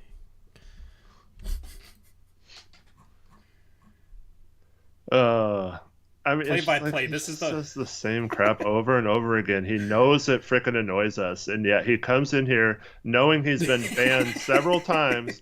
Yet he still says the same stupid crap over and over again, knowing that it's going to get under our skin and that he's being annoying when he's been asked several times to stop that kind of behavior, or like we'll just ban him again, and it's so annoying. Yeah. Dev, I've said the name like 6 or 7 times, and I've also held up a piece of paper with the name on it. So if you didn't see any of those streams, I'm sorry, but I just can't. I'm done talking about it. Yeah, because you're not even supposed to. But you gave people the chance to know. And that's a guy I want. Play-by-play Chase says, this is the most I've laughed from a stream. WTF going on, bruh? Well, then you haven't tuned in for the right streams in the past couple of weeks, because we've had some hilarious ones. You should have watched after the Magic loss. That stream was maybe the funniest stream we've had since, I don't know, maybe ever. It's up there in the running. That stream was awesome. That's the thing. If this team loses to terrible teams, the streams are entertaining. So if we can take the sting off those terrible losses for you guys, then that's great. It will bear the brunt of it, and I'll throw my hat and water bottle and land them both on the table behind me. Mm-hmm. And then we get to watch Drew Eubanks not being on the free throw line for a free throw, and instead Gary Payton's having a center rebound over him. That stream was awesome. Maybe my favorite stream of the year and the loss. The losing streams have been better lately. Do you feel the same way, Eric? Yeah, I don't know. I've enjoyed them more. I just don't like the whole everyone sucks, we got to trade all our best players. Oh, yeah. That's always. Yeah. I mean, that stuff always annoys me. It's not as bad as... Dude, there were some streams where it was far worse, though. Yeah. I think we've roasted people enough for that they've kind of calmed down. But that's the thing. I made the decision a couple weeks ago, like 2-3 weeks ago, to just start roasting people in chat. Every other streamer does it, and I'm always like, I'm gonna try and be super nice to everybody, even if they're coming in here being a jerk or with terrible takes. And then, even though I'm nice, I see people go on Twitter, yeah, I got blocked for nothing, and it's like they called me 3 curse words in chat or insulted me, and it's like, screw it, I'm gonna start roasting people. All in good fun. Benjamin Lucas says, roast me, I can take it. Yeah. So, since then, I've been able to enjoy losses more, Eric, since I've started just saying screw it. Yeah. So That's good. maybe we might start cussing at some point. Maybe we'll evolve to that. By the way, I hung out with Dro yesterday. Did you? We played some basketball. Yeah. Yeah, I'm too busy, Dro. I know Dro hit me up and I didn't respond, but hopefully we have a gym soon. How long are you here? He's gone now. Oh, well, you ducked me. That's what I'm gonna say. I definitely didn't ignore you, but I didn't have the time. DJ Vega says, I insulted Tori on Twitter, but I was smart enough to block him first before he blocked me. Well, I'm gonna find your handle and block you, even though you have me blocked, Vega. Because I don't want you... Because I know you still are probably good. You blocked me so you could still look at my tweets. Very smart. We'll see how you survive without him. Kenyon Martin Jr. Apparently that was a guy the Blazers had some interest in the offseason, so I wouldn't rule him out. Bigger guy. Is he a good defender, though? And even if he's not a good defender, is it him or is it because he plays in Houston? I think he's thought of as a guy who, in the right situation, would be a positive defender. I don't know what the actual stats say about him, but it's definitely someone who, every time he's gotten a legit chance, has shown some promise. But yeah, what's he shooting this year? Vega, how about you unblock me and just don't insult me, and then we don't have to block each other? Seems like a pretty fair deal, I think. Yeah, what's Kenny Martin shooting? Do you know? I thought you were looking it up. Sorry. I was going to, and then I didn't. Normally I would. You know, I'm quick with it. I'm actually looking it up right now, just on my phone for some reason. 32% from three. Career 35%er though. I just think he's more like the Josh Hart type of 35%, where he doesn't shoot much. Yeah, he also I don't think his actual, he's athletic and stuff, but I don't think his actual measurements are great for forward size. I mean, if you could take a flyer on him, sure. Yeah. But I wouldn't trade for him and plan on him being a part of the rotation.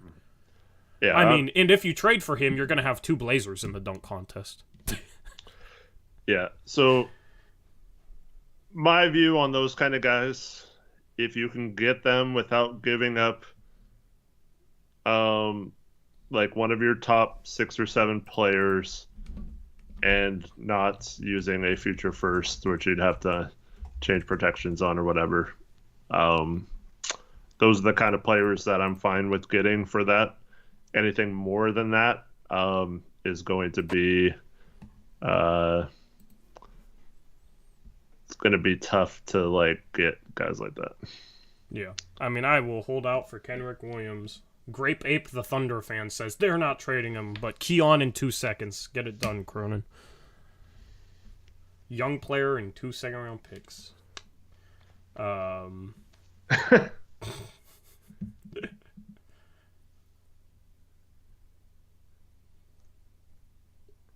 Eric, shut up. Stop keeping Dro's daughter up, man. What the hell? Go to sleep. Yeah, I got my kids to sleep. Wait, Dro, you realize you have a volume thing on whatever device you're watching. You can literally turn the volume down. That's what I was gonna say. Do I need to talk louder so that you can turn the volume down? Is that the problem? People have been complaining about me being quieter, so here, I'll turn myself up and I'll turn you down slightly. Although I think my mic volume needs to be a little higher. Yeah, let's do that. Wait, is that better? Oh, that was too loud. No, I love Dro's family though. His daughter, I guess, doesn't really like a lot of people, but she's cool with me, so she's awesome in my book. Nice. She'd probably hate me. I don't know, because Dro thinks it's because she's used to hearing my voice or whatever. So I'm Dro probably's her, like, even though, this guy on the left is an asshole. Screw him. Yeah. If you hear this voice, you scream. If you hear this other guy's voice, he'd be cool. Yeah, this guy on the right, he's cool though. He's just like a Redditor. Yeah. So. Anyway. Yeah, or headphones. You should invest in some headphones. There's a question: why would we get rid of Larry Nance Jr. so we could create the trade exception that we used to get Grant? And also, yeah, I mean, yeah, would be nice to have him right now. He would be better with this cast, I think. He would be good for our bench lineup. Mm-hmm. Like, I would much rather have him as a backup center than frickin' Dewbanks.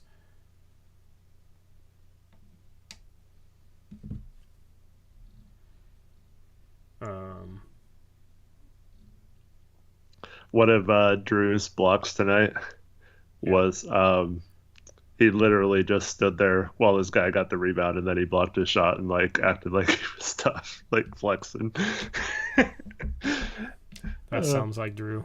And then he had another one where but wait, was that play considered good energy? Yeah, he didn't try on the box out, but he yeah. jumped at the block and blocked it because he's somewhat athletic for a big. Good energy. His blocks per 36 make him much better. Yeah, so, but yeah, he would have easily gotten the rebound if he just boxed out to begin with. Yeah, he also I think it was Kankar tried to pack one on him and he blocked it. And then, yeah, he did his primal scream flex while we were down like 13 or 15 or something in the second half. Yeah.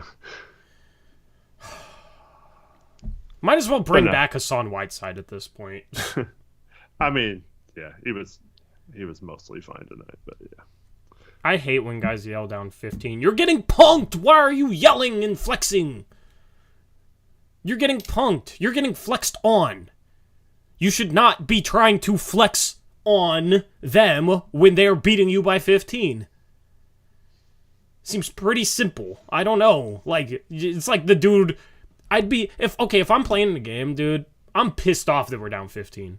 Mm-hmm. If I block a shot, it's like, let's go. Let's pick it up. Like, yeah. I'm not sitting there, like, hyping myself up. Like, yeah, like, I blocked him. Look at me. I'm big Drew Eubanks.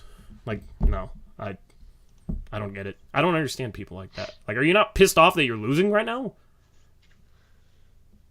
I get it if you dunk on someone and it's just so ferocious, like it's just part of the dunk, but I don't know. Or it's like because we put our third unit in at the end, you know, like then the score doesn't matter, you know, that's fine. But like, yeah, I don't know. A dude that plays on every day basis, rotation player, like you should be mad that you're getting punked right now. But that's just me. I mean, I understand why people wouldn't have a problem with that, but why don't we win? Why don't we win so then we can flex on them because we're winning? How about that? Yeah, that's my favorite type of flex, is the winning flex at the end of the game. Yeah. Or like, you know, we're up 10 and Luka throws a forearm because he's frustrated because we're locking him up all night. So then Dame like gets in his face and lets him know he ain't having it. Then the next play he like rim grazes a dunk. And then they call timeout. That's my type of flex. That's the type of stuff that I like. But that's just me. Anyway. Any names besides Hartenstein, Nas, Reed, and Gafford that could be potential trade targets at the backup 5, Eric? I mean, not really. I don't think they're looking to even trade for any of those guys. Yeah. Hartenstein's just contract is tough. Yep. I mean, if we deal Hart or something, I guess it makes sense. But yeah, I don't know how we get him without trading Hart. Yeah. Winslow plus Keon plus Greg Brown and Watford is the salary I'm most comfortable trading out, but you'd have to re-sign those roster spots. But you could do it out of prorated contract, so you could hypothetically include like Watford's $1.5 million and sign somebody for $1 million if you're going into the tax, but ducking the hard cap, which we obviously have to do. So, like, you could theoretically, how much does Hartenstein make? Like $8 million or something. Yeah, like you could theoretically do like Keon plus Winslow plus plus Watford, I guess, but then they probably have to cut one or two of the guys, and what other assets are you doing on top of that? And then you're going into the tax, you would sign 2 prorated guys and stay below the hard cap.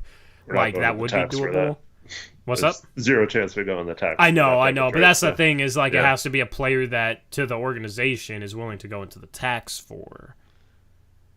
Because otherwise, it's like, you can't trade for Hartenstein and stay at the tax unless you give up both Winslow and Nasir Little.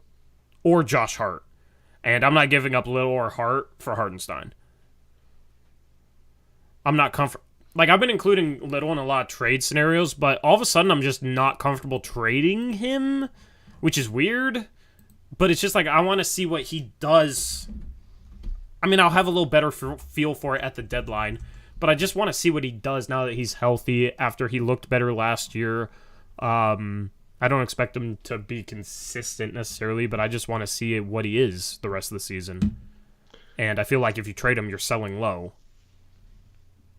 So I'm uncomfortable with trading him. Mike first says, what do you think about Solomon Hill, Eric? He's a free agent. Yeah, he's a free agent for a reason. He sucks. Like, that has to be a troll. I'd rather there sign, is no way. I'd rather sign Stanley Johnson at this point. I'd rather sign myself. But anyways, we're not signing anyone anyway. Unless we make a trade to where we need roster spots, there's zero chance we're signing someone off the street to go into the tax. So, yeah. So just, I mean, in terms of, because we get that every time and people are going to keep bringing it up, but there's no chance that we're going into the tax to sign someone that's a free agent right now. Also, please stop bringing up the bad guy. He who must not be named. All right? I mean, if you want to hear us talk about that trade, go to our second channel, Blazers Uprise Live. We did talk about that particular trade on our show this afternoon. Yep. But in short, wouldn't be a fan. Because Okoro and Osman are one-dimensional players, and you're trading a more two-dimensional player for 2 one-dimensional players in second-round picks I don't really care about.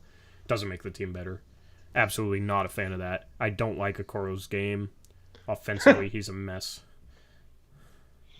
Eric, what do you think about Anthony Tolliver? That made me laugh. Thanks, KJD. Yeah, we can get Hazonia back. Oh my god. Start him at the 3. He can guard LeBron. Yeah.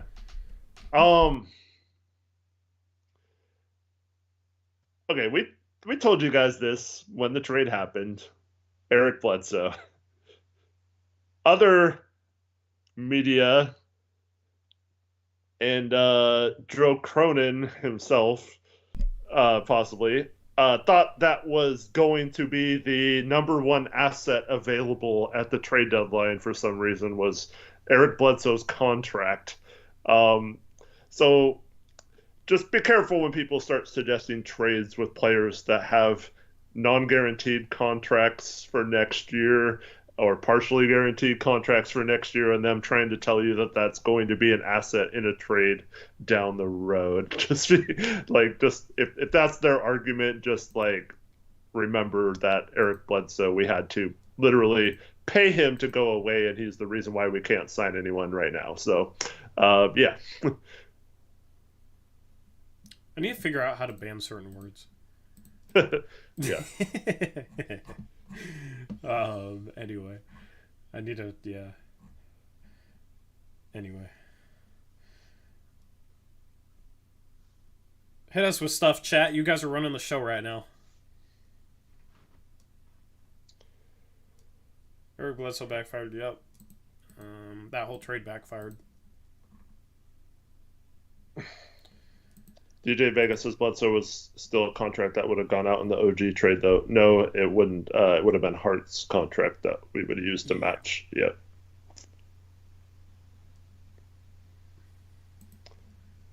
We had no intention of keeping Bledsoe, even though, but once we couldn't keep him after we signed Gary Payton because it made too much money, and then using his contract to sign someone and going in the tax or to trade for someone and going in the tax like OG became impossible once we did that. Dude, the bottom scoreboard was updated to start the stream, and now it's just not. Like, I don't know what is up with that. I don't know why it's always yesterday's games. I still need to figure that out.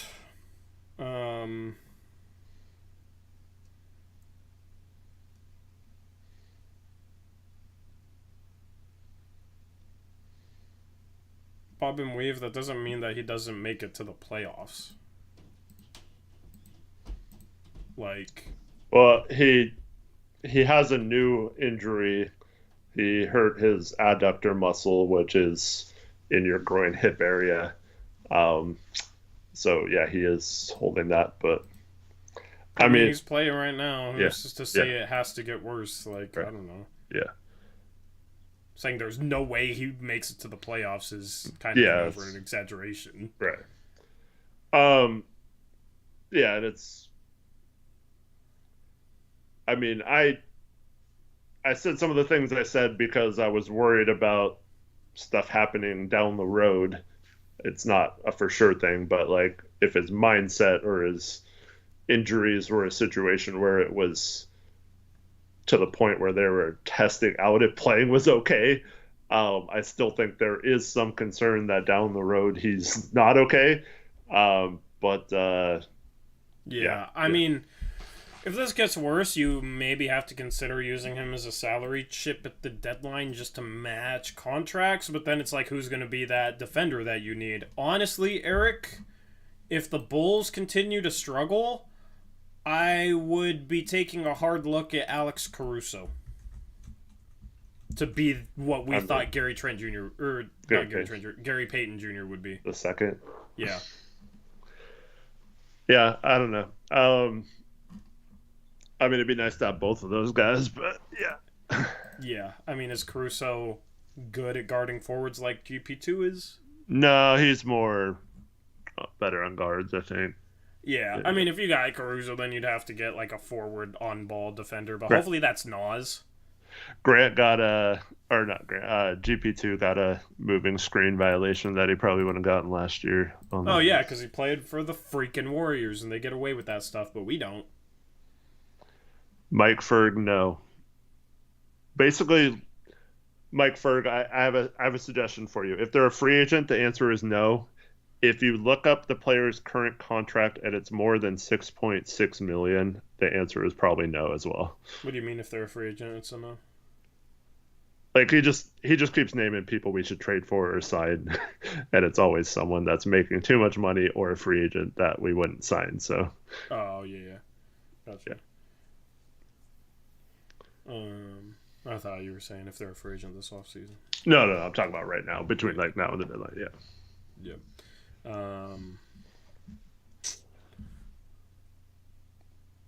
Derek Jones Jr., how would you feel about bringing him back?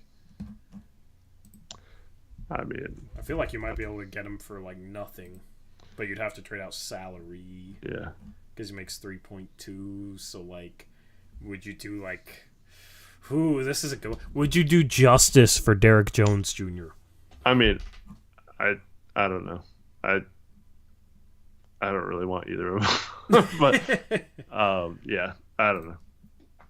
Chat, would you guys do... It kind of helps us get a little bit of room to maybe do something else, but yeah, I don't think trades like that help really enough to even... Well, if, teams want justice, supposedly, like you were saying. Mm-hmm. I mean, if we got a second out of that too, yeah, sure. Yeah, justice to a third team. I don't know, dude. I feel like we're going to try so hard to talk about every trade possibility, and Cronin's going to hit us with some off-the-wall crap that's like, I mean, maybe this might be okay, but what the hell are you doing? And this guy, like, we haven't even talked about him. This is your guy to solve the issues off the bench. I feel like that's what we're going to be saying after the trade deadline. Clip this, mods, and remind me after the trade deadline day. We'll see if I'm right. But that's my gut feeling. That's going to be our reactions. Are there any mods in here? Okay, well, who wants to be a mod then? Is there any mods in here? Trevin should be in here.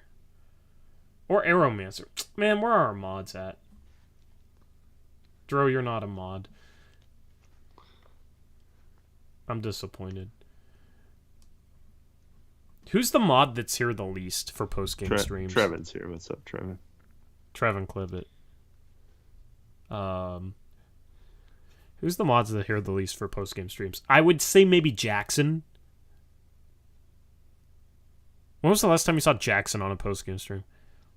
It was a couple streams ago, but yeah, I know he works and stuff. Working late, yeah. I think he works like every day, but Monday and Thursday or something like that. Yeah. Mod, hashtag mod Bonnie.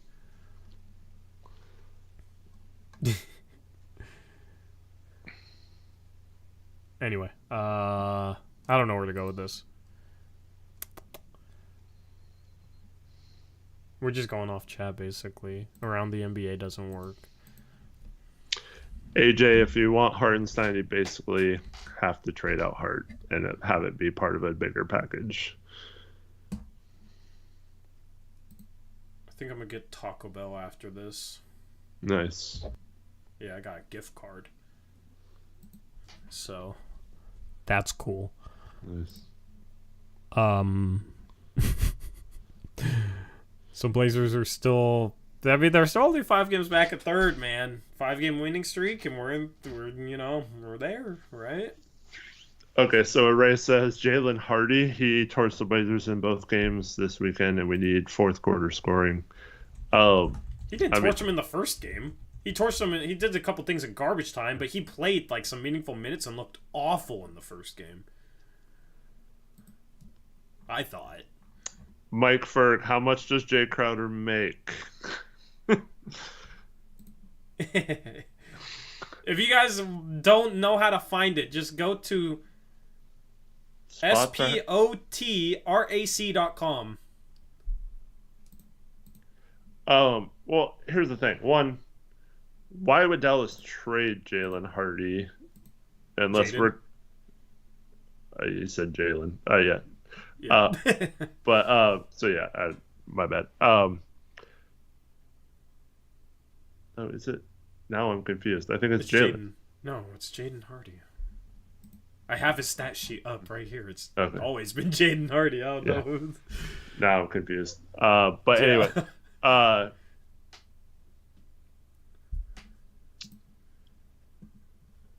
Anyways, well, one, why would Dallas trade him? Two, like, so we're getting another like 6'3", 6'4" guard. Like, isn't that like what everyone's complaining about right now? Yeah. Yeah, I'm not a fan of it. And he makes sense as a long-term developmental like shot creator scorer for Dallas. They've needed one of those.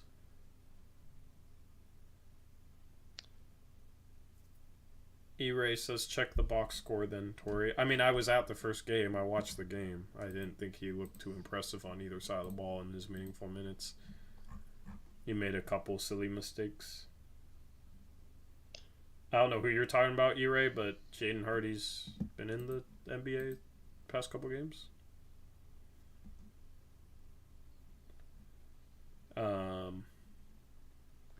Reese Jokic. Trade for Clarkson. Okay, well, there you go. Yep, that definitely isn't a 6'4" guard. He wants someone on the Jazz that's not Rudy Gay. Yeah, well, yeah, Clarkson's definitely not a 6'4" guard that doesn't play defense, that doesn't dominate the ball. Yeah, we should trade for him. Like, I don't understand. People have a problem with Ant, and then they want Clarkson. It's just like, bro, everything you say about Ant is like Clarkson tenfold. I don't get it. Reese, are gonna have people agreeing with you. I know you're being sarcastic. Yeah, Reese does not actually like Vando. Yeah, I had someone tell me last night that Vando was easily worth unprotecting the Chicago pick, going into the tax, and trading 2 future unprotected firsts for. Because he makes us an instant contender, and that we'd have a death lineup with him in there. Who the hell said that? Bro, what the hell is wrong with people? Who do people think Jared Vanderbilt is? They were like actually arguing with me that like I was stupid on Twitter for saying that was too much. Like that was on Twitter? Yeah, like I obviously don't watch Vando play because yeah. What the hell, man?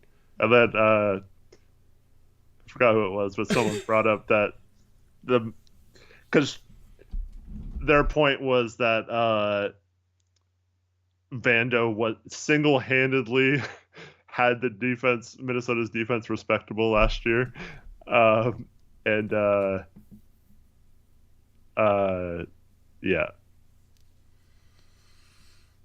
Was that on your post? All good. Yeah. Sorry if I was in your mentions, Austin. It would have been Winslow a first and a second, is what he was saying. That's like what the original conversation started as. Yeah. But then it was like unprotected first this year, potentially lose one Banyama and give up 2 future unprotected firsts.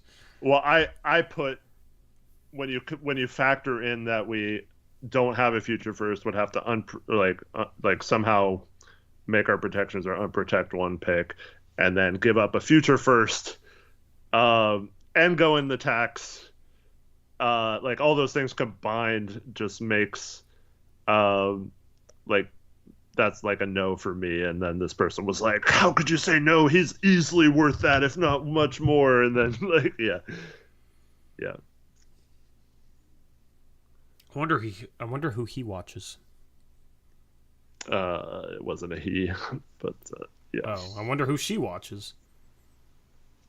Apparently she has her own videos about how good Vando is, because there was some simps backing her up.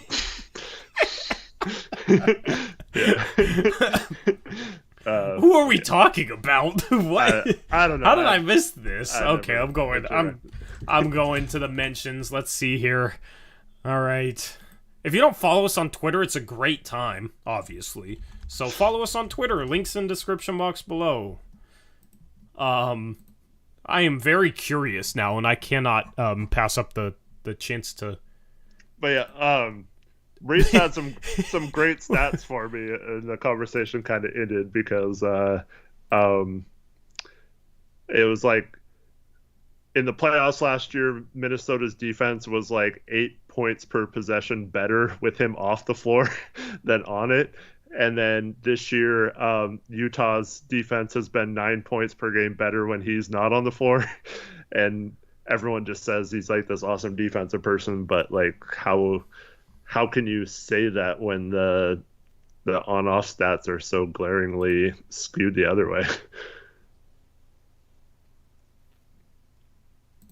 Are you reading through it? Did you find it? I'm losing brain. Oh yeah, it was a fanspo tweet. That's what. Because then like there's somebody quote tweeting it that follows me, and they're like, "Oh my god, let me read it off. Let me go back. Oh god, dude, it's like worse when somebody like follows me and they tweet out like terrible trades and whatnot. Because it's like I try and make you guys better with your trade talk, so it's always disappointing to me. But there was I don't even know if I saw this one. Where is it at? There's somebody that follows me that said that quote tweeted her and was like, read this debate. A Vando trade could easily be pulled off. Even other fans of other teams think we'd be contenders. No, if that's you and you're watching this right now, no. I'm willing to meet with you in a voice call privately to try and save you. I will intervene, because you're lost. We're just supposed to do better than that. This community, we're supposed to... I don't know. Maybe they just follow me on Twitter and don't even know I have a YouTube channel. I don't know. that could be possible. That's weird. That person doesn't follow me. Oh, that was the simp anyway, or one of them. He's my simp. That's the problem. He's mine. He follows me, so therefore he's mine.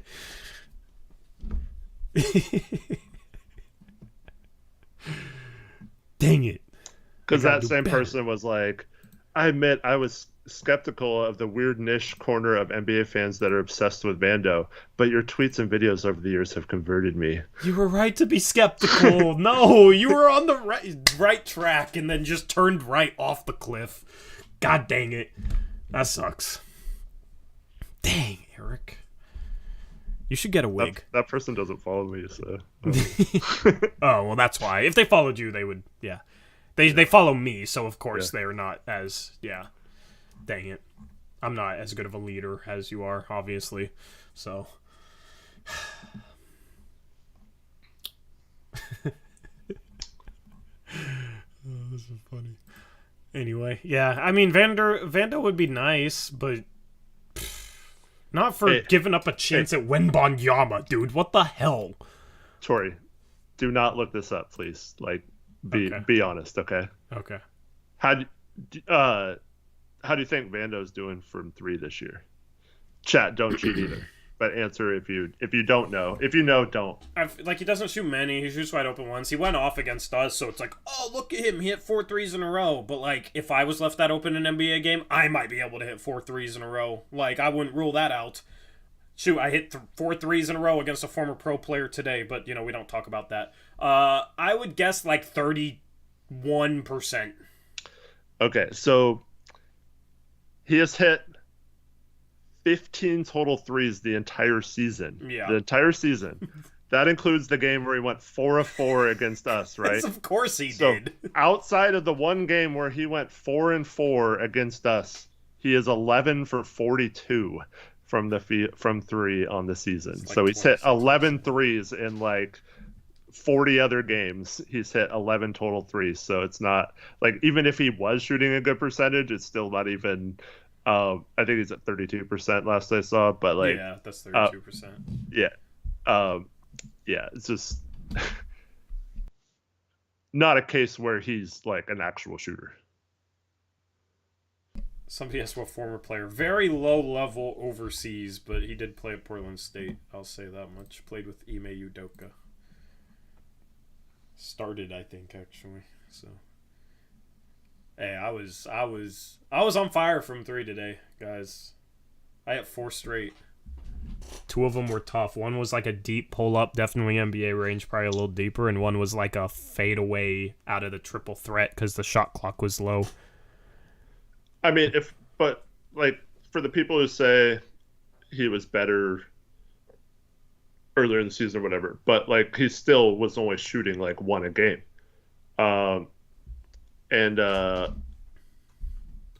Like we dog on Hart for shooting like 3 a game, right? So like, what's gonna happen if we have someone that shoots like 1 a game and doesn't shoot a good percentage and can't really score anyway? Like our spacing is going to be worse. So I don't really. Like, yeah, it might help our defense. Obviously, he's a good defender, but like, I don't know if it solves any of our problems. And I don't think having him necessarily, I mean, obviously playing him as our backup 5, small ball 5, would be better than what we're doing right now. But outside of that, I don't see how giving up assets for him helps this team long term much. And gets us like into contender status or anything, but yeah. Max Strus was a question. I mean, there's a ton of guys like Max Strus. He's struggling this year though. Kenyon He Martin always goes off against us. Like, those kind of guys are the type of guys they need to try and get some of those type of guys for depth if they can get them for free or like very little going out, especially if we trade Hart and we need depth or whatever. But we definitely, I mean, I think we do need a guy like that off the bench, but Yeah, I'm not giving up anything of note for him. Mm-hmm. Like, I'm not even trading Keon for Max Strus. I don't think that helps us that much, I'd have to consider it. Yeah. Because, like, I mean, you he's struggling consider it, this but year, I'm just but saying, you're like, buying low. Like, he shot right. 41% from 3 last year, averaged 11 a game. And, like, defensively, he's okay, right? Yeah.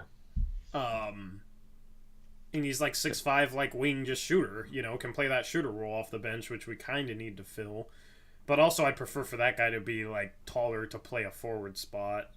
I guess Nas can play the 4 off the bench, or Hart you could even play at the 4 off the bench. I think he'd be okay there. Like, so I wouldn't hate to add like a Corey Kispert, Max Strus type of shooter. Strus is like 34% this year though, but on 8 attempts per game in 31 minutes, he gets him up. So, he's a good shooter. 37% for his career.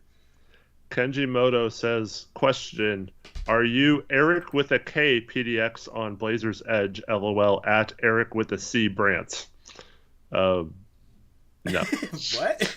Why would I spell my name wrong on Blazers Edge? Like, I don't. Yeah, you don't post on Blazers Edge, do you? It's probably been 5 or 6 years since I posted on Blazers Edge, but I'm the same on all social media outlets. On all forums, anything I post on, I'm always Hoops Jock. So if it's not Hoops Jock, it's not me. Yeah. Also, I would not be over on Blazers Edge. All right. I saw comments earlier. Blazers Edge are poisoning fans' opinions. Some stuff they put out is fine. Some stuff they put out is just like makes me roll my eyes, man. It's the Zach LaVine thing was one of them. It's like, dude, seriously. Why would you trade Ant plus Nurk plus pieces, potentially picks to go all in on a... Edge, to be fair. Was it not? Oh, it was Rip City Project. Yeah. Oh, man. Usually I try and give Rip City Project the benefit of the doubt because I've, been cool with guys that have ran it. But, yeah. I mean, that's the type of stuff, though, that... Yeah. They have an anti-Nurk bias? Yeah, that makes sense. I don't know. It's not... terrible over there. I just some of the stuff I read I just don't like personally, but that's my opinion. People don't like our stuff too. It's okay. What do I think about Jordan Nwora? I think once again, if you can get him for nothing, I'm fine with it. If you have to pay anything for him, I don't think he really helps that much. Yeah, I mean he is a 38% shooter, and like that's a good name to bring up considering I did say I would like a shooter that has more size to play a forward position. So props. Yeah, no, it's not a bad suggestion, but I would include him in the group of players that I'm not giving up a much for. Yeah, he's not the poor man's Clarkson. He doesn't handle the ball like that. He doesn't pass the ball as well as Clarkson either. He's not a guard. He's a forward. He's just like he's not efficient from 2. For his career, he shoots 44% from 2. He doesn't get to the free throw line. He's basically just a one-dimensional 3-point shooter. Like he's the equivalent of shoot. I mean, he might be Anthony Tolliver, but just not as Anthony Tolliver-ish,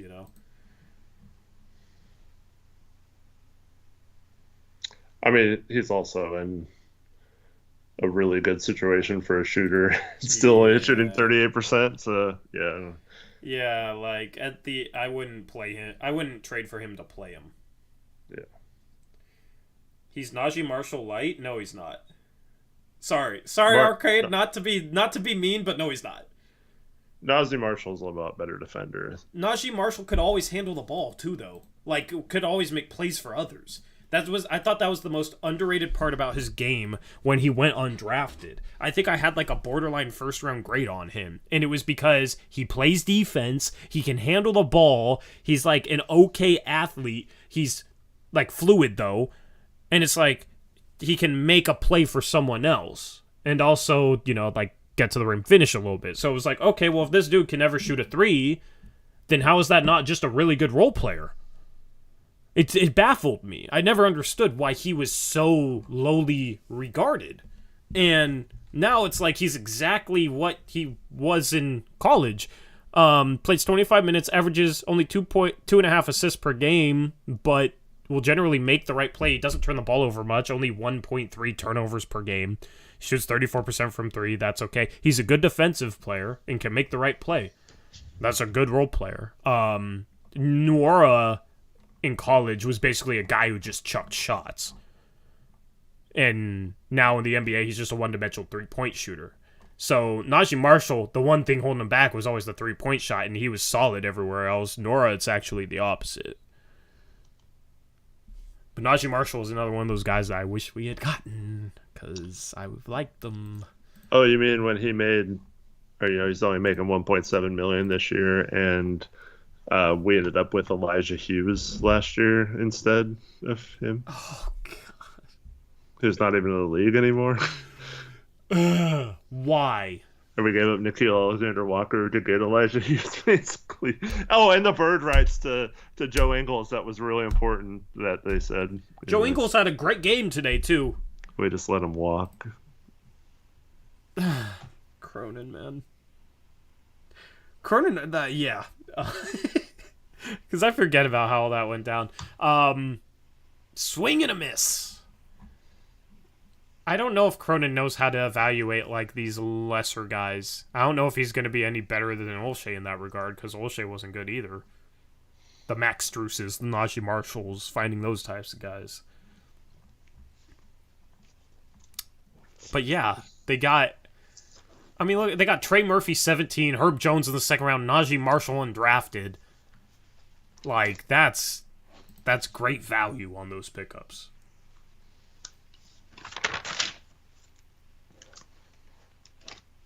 Who's he traded a first rounder for Jeremy, but that wasn't an under the radar pickup. That was Jeremy wanted to come here, and Detroit was willing to work that out with them. That's like completely different.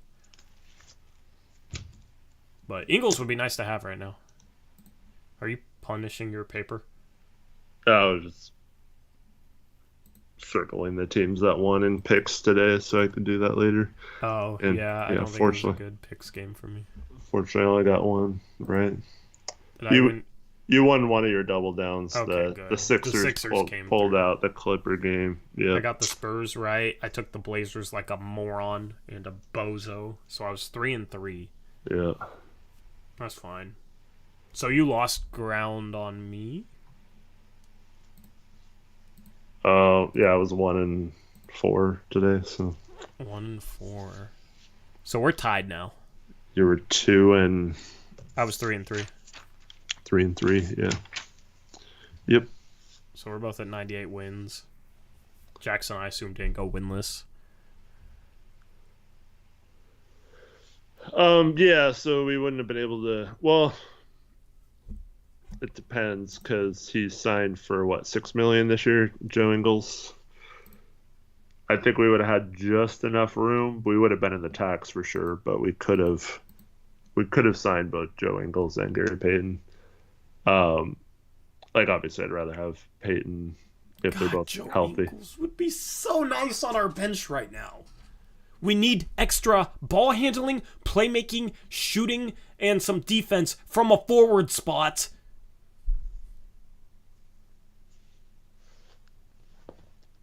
Yeah, I wish we had Joe Ingles, man. God dang it.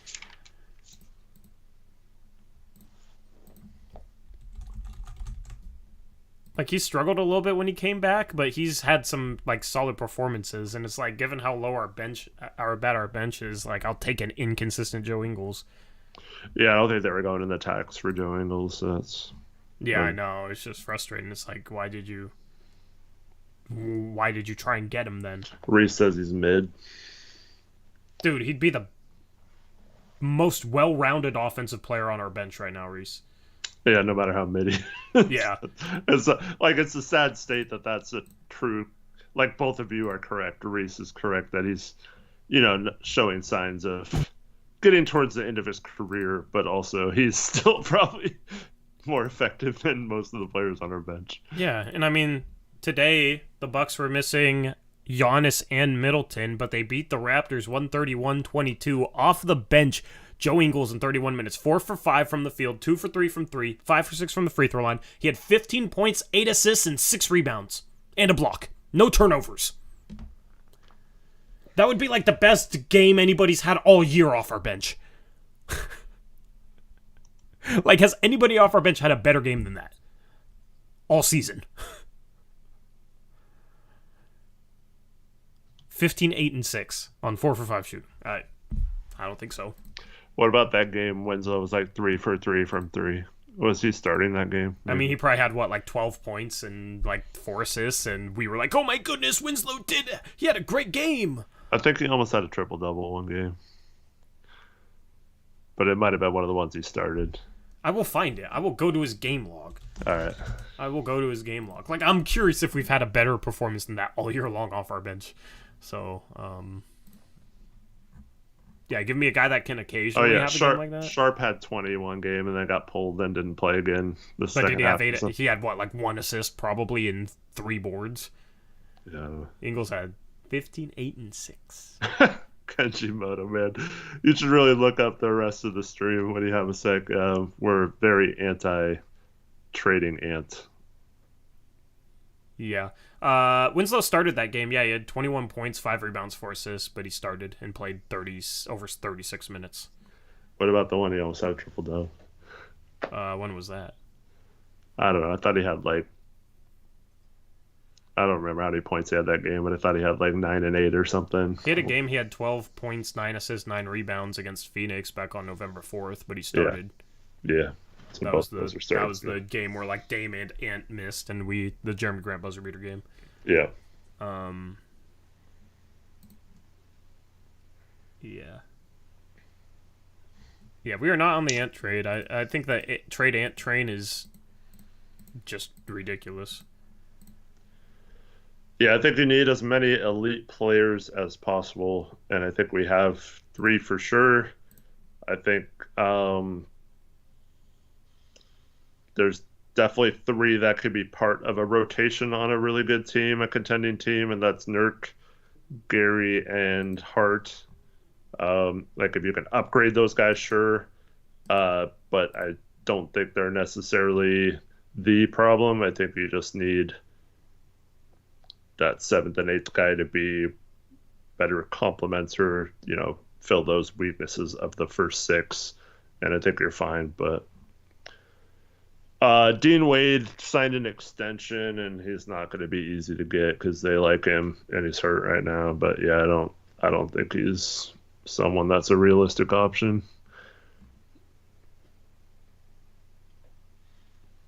He's got a poison, or no, he doesn't because he's not a first round pick. But I don't know. I like Dean Wade better than either Jetty or Okoro in that one trade. Yeah. Yeah. Sorry, I got to respond to it. DM. Okay. Hey, Chad, I have a question. Are there any obviously Wembanyama and Scoot and those kind of the Thompson twins, but has anyone been following the draft or college basketball very closely? That was something that Tori usually loves college basketball, but he hasn't watched any this year. Yeah, dude, I have not, man. I kind of regret it, but I will soon. I just don't have time. Jarris Walker. Yeah. I don't have time and I don't have the energy. I don't know. I need to be able to relax a little bit, and college basketball, scouting guys is like a chore, I enjoy it, but it's not. Of course you say that, Drew. Homer. Yeah.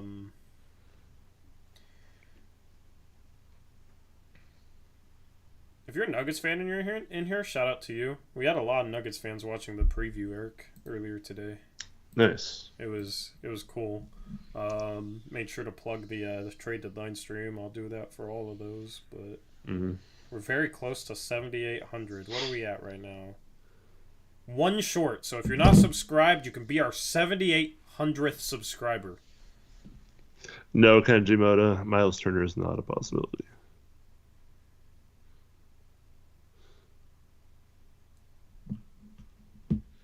Oh, Reese. Interesting. Interesting. Yeah, Reese the Brandon Miller hater, I heard. Yeah. Now he'll stop, though, No, because he doesn't no. want to be known as that. All Yeah. right, there we go. 7,800. Merry Christmas. Happy New Year. Thank you, whoever did that. Yeah, shout out to you if you subbed, even if it was on a burner. We need 8,000 though. The trade deadline stream. On the trade deadline stream, I think we'll hit 8,000. It's just hard to grow, man. We've like filled out the niche of like Blazers content styled like ours, I feel like, so it's tough to grow. Isaiah Wong's a good college scorer, but I don't think he's gonna do much in the NBA. I think he's Antonio kind of Blakeney. gonna peak in college. Yeah. Russ missed the second half. Need a quick overview. We turned the ball over 6 times in the third quarter. We stopped making any kind of shots, and we're still giving up good shots to them. And they took advantage, and we lost. Yeah, And I didn't watch the game because I was at Rec League, so I'm good right now. We had our normal like 4 or 5 minute stretch in the fourth quarter where we didn't score a single point, and that was ball game. Yep. Yep. So Tuesdays, Thursdays I have Rec League. We've avoided Tuesdays, Thursdays, but now it's like Thursday. There's a freaking game. At least it's at 7 though. Mm-hmm. So yeah, it's just a rough stretch right now for when games are scheduled. Cause I gotta get my runs in, just to stay in shape, and for my own mental health. Luckily, Thursday's game is the last Tuesday-Thursday game until the last game before the All-Star break. So we're fine. After that, we're fine. Sixers, Lakers, Spurs, Jazz, Raptors, Atlanta Hawks. What should be the goal for that homestand? Bare minimum goal. Like, if we do worse than this, it'd be really bad. I mean, it's tough teams, but I think if you realistically want to still think you have a shot at not fighting the play-in all year, I think you have to win at least 4. Yep. Got to get to 500 on this homestand. Mm-hmm. I think you got to beat the Lakers, the Spurs, and the Jazz. Like, those 3 games we should win. Lakers, Spurs, Jazz, we should win those 3 games. Then you need 1 win out of the Sixers, the Raptors, and the Hawks, which I think is certainly doable. And I think we could win 2 of those games if we like somehow dropped a game to the Lakers, Spurs, or Jazz. Like, we could beat 2 of the Sixers, Raptors, and Hawks. I think we'll probably be favored against the Raptors and Hawks anyway. So 4-2 should be the bare minimum. I think it's realistic to go 5-1 on this homestand. Yeah. I think there's a chance we'd be favored in 5 of these 6 games. I think realistically, with the team up and down, it's 3-3. I mean, yes, but which game? Like, we might be favored against Philadelphia. Which games do you think we won't be favored in? We've been favored in plenty of games we've lost. I know, but also our against the spread record is still positive somehow. But that's mostly because it was so good. We're the best team against the spread for the first part of the season. If we're speaking in hypotheticals, like, we should... These are winnable games. Like, a spread is basically a hypothetical. I mean, they have to win. Yeah. I mean, that's the thing. I'm saying if this team can consistently play well, they could go 5-1 on this homestand. Like, it just comes down to consistency. If they're all over the map and they play good one game and play terrible the next, then yeah, you're 3-3. But this is the most important 6-game stretch of the season, in my opinion. Because it's right before the trade deadline. You get to figure out, okay, how many moves do we need? If we go 5-1, I could see us being like, okay, well, this roster, we've seen them start to play more consistent basketball. We don't need to do anything drastic. If they go 3-3, then it's like, we're in a bad spot. It's only a 2-game difference, but it's many games. There's multiple games on this homestand against solid teams, but teams that if we're serious, we should beat. And if we're not, we could probably lose to. Mm-hmm. I just hate any kind of talk of we should do this like being, and it's a good thing because it's over the history of this show, it's never panned out for us. Talking about how we should be good on this particular stretch, you know. I mean, it panned out at the start of this season. We both came into the season not knowing really what to expect. Yeah, but then we were talking about like the 4-game road trip or the 6-game road trip earlier in the year, and it was like you got Phoenix twice, Miami, Charlotte, New Orleans, Dallas. I was like, just get at least 3. Yeah. But like I could be okay with 2. 1 game better. Yeah, like I could be okay with 2 and 4. We'd still be 7 and 6 after that homestand, and then we won 4 of them. And I wouldn't have hated 2 and 4 because it was Phoenix, Miami, Charlotte, New Orleans, Dallas. So that was that. It worked out then, but then after that, win in overtime in New York, So yeah, but like the opposite, like we've soured on the team at times, and we're like, I'm not expecting much at all, and then they exceed expectations, I guess. I mean, but it's rarely where we've had high expectations and they've matched it. But hasn't that been the whole month before the Dallas game? Like, we haven't even been looking ahead, but we've just been like, this team sucks. And we sucked the whole month before Dallas, so. Well, I mean, every time we've won 1 game, and like we win the Detroit game and everyone's all positive again. We win the Dallas games and everyone's all positive again. Yeah, I don't know. I mean, yeah, I don't really understand the point. Like, I don't think us looking ahead curses them or anything. No, I'm not saying it curses. I'm just saying, like, I'm not ever going to say they should go, like, have a really good record over a stretch because, like, I just don't trust this team at all. Should is based on the team should be playing better than they've been playing. I don't trust them necessarily to do that consistently, but they should, you know? Yeah. So that's what it's based on. That's where the should comes from.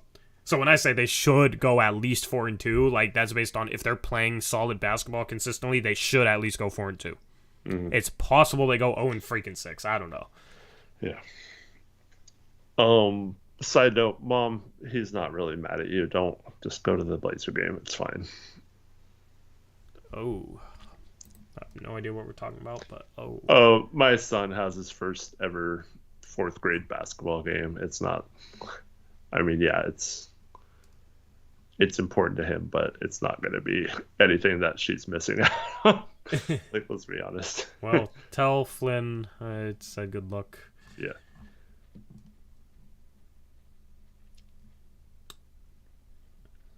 I know he's going to be a baller.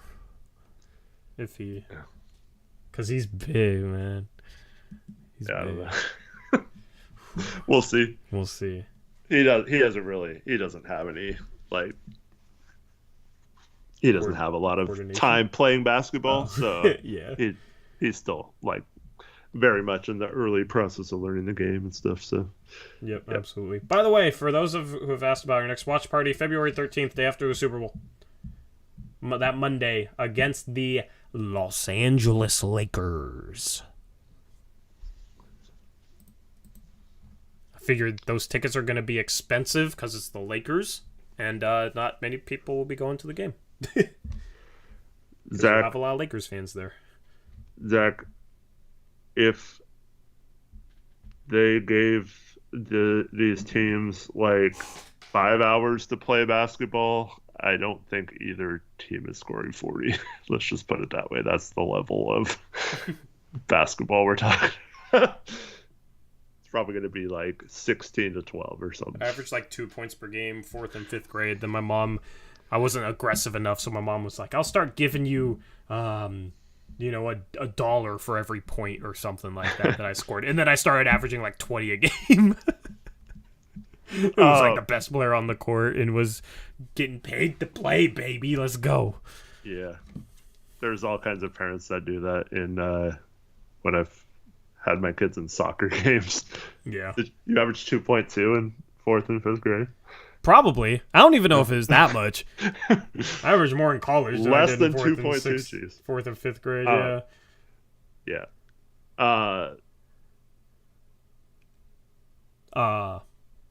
Yeah, I don't know. So for that next watch party, the screen we got is a 240-foot screen. Nice. So it's going to be bigger than the last one. Like, it's super high quality. There's a Super Bowl party at the same venue the night before, so I'm like, we're going to promo it together. And I think there will be some sort of deal where you can buy a ticket to both, and it'll be cheaper for both than just buying one. So, you know, it might be like $10 for one or $15 for both shows. We'll figure it out. We're still figuring that out. But there was a dad on my daughter's soccer team that's like 5 and 6 year olds, and his daughter hadn't scored a goal all season. Told her before the game he'd give her $20 if for every goal she scored, and she scored like 3 or 4 goals. That's awesome. Yeah. Good. Yeah. Someone else's parents promised them donuts, and she scored like 2 goals that game. Like, yeah. Yeah, we met up in person. We've already done one watch party. We streamed after the game from the venue. If you go to the Detroit Pistons, Drew, I do not have to give my kids HGH there. I'm 6'6" and my wife's like 5'8". Like that link I posted is to the watch party postgame show we did in person. Go ahead. And if you saw how skinny they were, you would know that they're not taking anything. Yeah, that was me. I was big and gangly and so skinny. Yeah, I was too.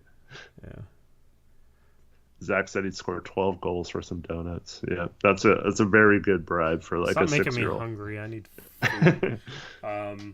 We'll sign off in the next 5 minutes. But yeah, we're going to the same venue. So yeah, I got to meet Eric Olson. That was cool. I need to get better at like memorizing faces with names, with YouTube names, those 3 things together. So I'll try my best, but well, Eric Olson's easy because like he's memorable from chat, but like some of the other people, like I don't know how much they speak in chat. So yeah, there was like Quincy was there. I didn't get a chance to talk to him much, but it seemed like a cool dude. Yeah, everybody there was pretty cool, man. It was awesome. So definitely want to get a bigger turnout.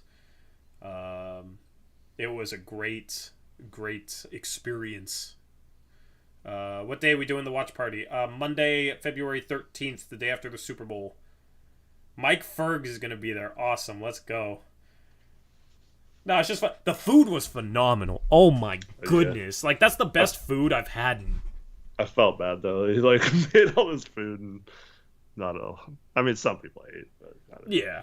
Yeah. I mean, we get more people, that's more food. Like, if you guys go, you gotta buy some food. It is so freaking good. It was so good. This is the best food I've had in, like, the last 3-4 months. That was very good. But, yeah. So, we'll do tickets for that again. Because this time, it was just like a test run last time. This time, obviously, got to give some to the venue and that sort of thing. But, I think I paid, like, $10 for, like, 2 pulled pork sandwiches or something. Like, it was... And there was like, mac and cheese with it, right? Yeah, it's pretty reasonable. Yeah. So, yeah, just had, like, one person cooking it all up. It was good, and there was beer there. This time, yeah. Like, we had Clearly a Bot's girlfriend help out, and she was, like, bartending. I just let them handle the food. Clearly a Bot hooked me up with a venue with this other guy, JP, and I just let them handle the food and the drink, and I was just worried on the stream working and all that sort of stuff. So this time we'll have to make sure to, like, I guess we weren't paying her, she was just helping out. This time we'll pay, like, certain amount per hour, that sort of thing, so... I may put a graphic up on the screen while we're streaming. What's up? I think they wanted like a graphic up on screen on of the venue. Yeah, or something like that. I think that's what he was saying. I didn't take a picture of like the Blazer game up, or I guess I did, but it was dark. It was a cool setup. It's like an older place, but. Do y'all have faith John Butler will be a contributor one day? Probably not for the Blazers. I mean. I think he's still a few years away for contributing if he does, but I don't know. Outside of shooting and being really tall, I don't think he has a lot of promise. But yeah, I don't know. They want to. I don't think it's bad. Yeah, They want a graphic of the place. I think they just wanted like live from Alberta Abbey or something like on the screen. Oh, on the next show we do? Yeah, like have a little graphic like live. Oh, yeah, we can do that. Blazers Uprise live from Alberta Abbey. Yeah, like this time I'll think about all the extra stuff to do and like maybe putting together a video from it. And yeah, I just wanted to make sure it went well because I'd never done it before. Now it's like, okay, I know what we're doing. Yeah. So next time it'll just be figuring out how we can make it better. And if you went and you have ideas for how it could be better, let me know. Please let me know. Also, I will pay somebody to work the door so I can talk to people more beforehand because I was working the door, didn't get a chance to do it. So, if you want free ticket plus, like $15, let me know. And if you were there and have suggestions on how, like, what you want from us while we're there, feel free to say, like, at halftime, I wish you guys like gave a halftime analysis or something. Like, I don't know, but like, yeah, feel free to let us know like what you would make that experience better for you as well. Yep, there's a question that says, how can I find the location of the watch party? My bad if you said it already. It'll be on the tickets. Like, we sell tickets for it. So, I think we'll probably do like $9-10 again. If you're a channel member, there's a discount code. And there will be an address on where you buy the tickets. So there's a Super Bowl watch party at the same place the night before, so it'll be a package deal if you want to go to that as well. Like, you can buy either one for just our watch party for like $10, or I think we'll probably do buy one for each watch party, and it'll be $15. We'll figure it out. We're not entirely sure yet. Tickets aren't on sale yet. We'll let you guys know, though. Mom, don't be silly. It's a home Blazer game. You'll be at the game. Yeah.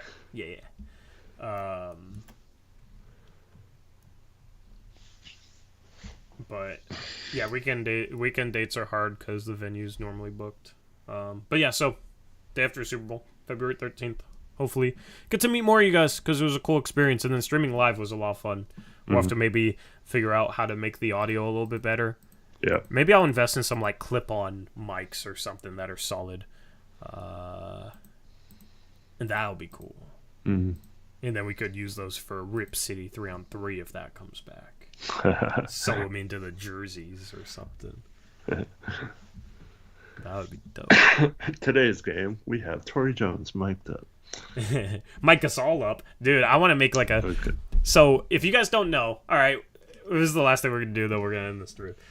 We have Rip City 3-on-3, a couple vlog videos from it back in 2019. God, that was so long ago. But yeah, me and Eric and a couple other people played in it back in 2019 as part of the media bracket. So we played against KGW, like Orlando Sanchez was there. That's his name, right? Yeah. Yeah. It made vlogs around it. One of the teams had 503 for the fans, if you know who he is on Twitter, on it. And there was almost a fight.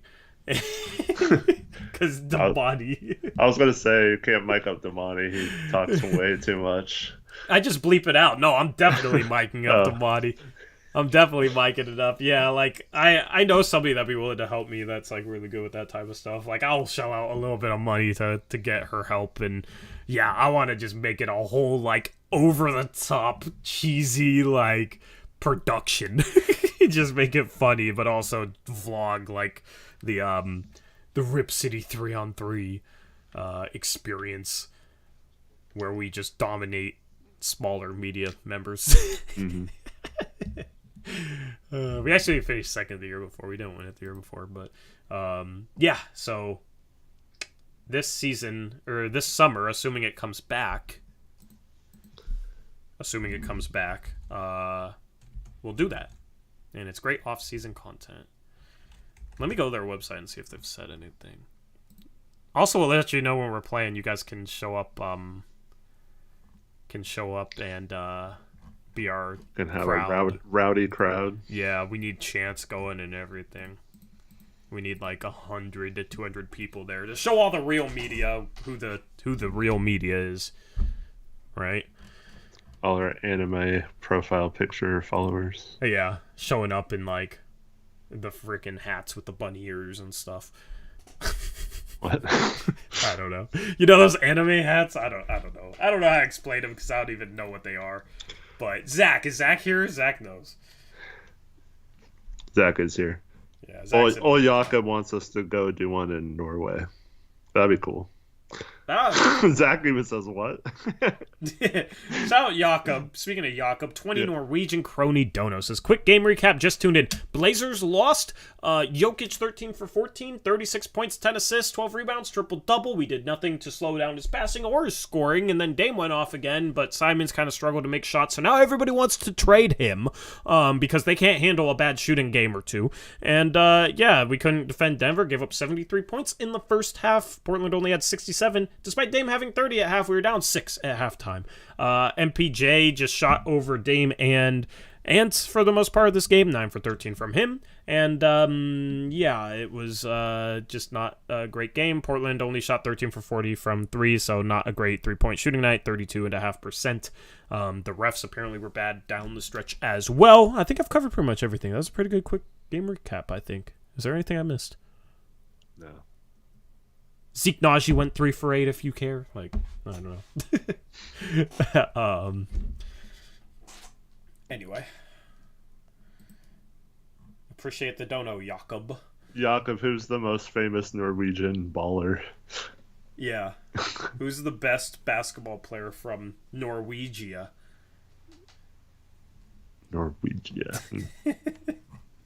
How? Oh, that'd be him. Okay, cool. Yeah, okay, cool.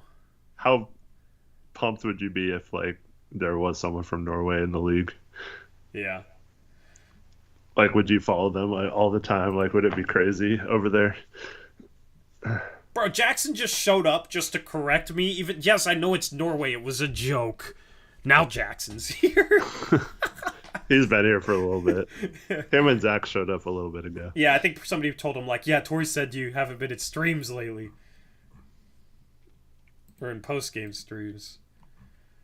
So we got 3 mods in here. Awesome. Look at those blue names. Yeah, I know you were working. We were talking about it, Jackson. We were giving you some attention in front of like a couple hundred people. How do you feel? Torture Burn played 4 minutes in the NBA. In one game? Yeah. Who has the best basketball out of Norway, Finland, and Sweden? Like, I know Finland has Laurie. I mean, that probably puts him. Yeah.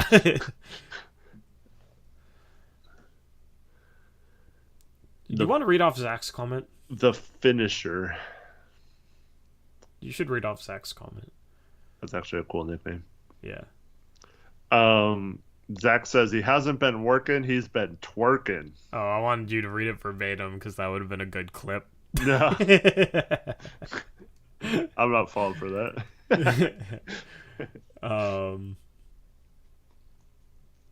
Jackson, make your presence known. Zach said he was going to clip it. Yeah, exactly. Yeah.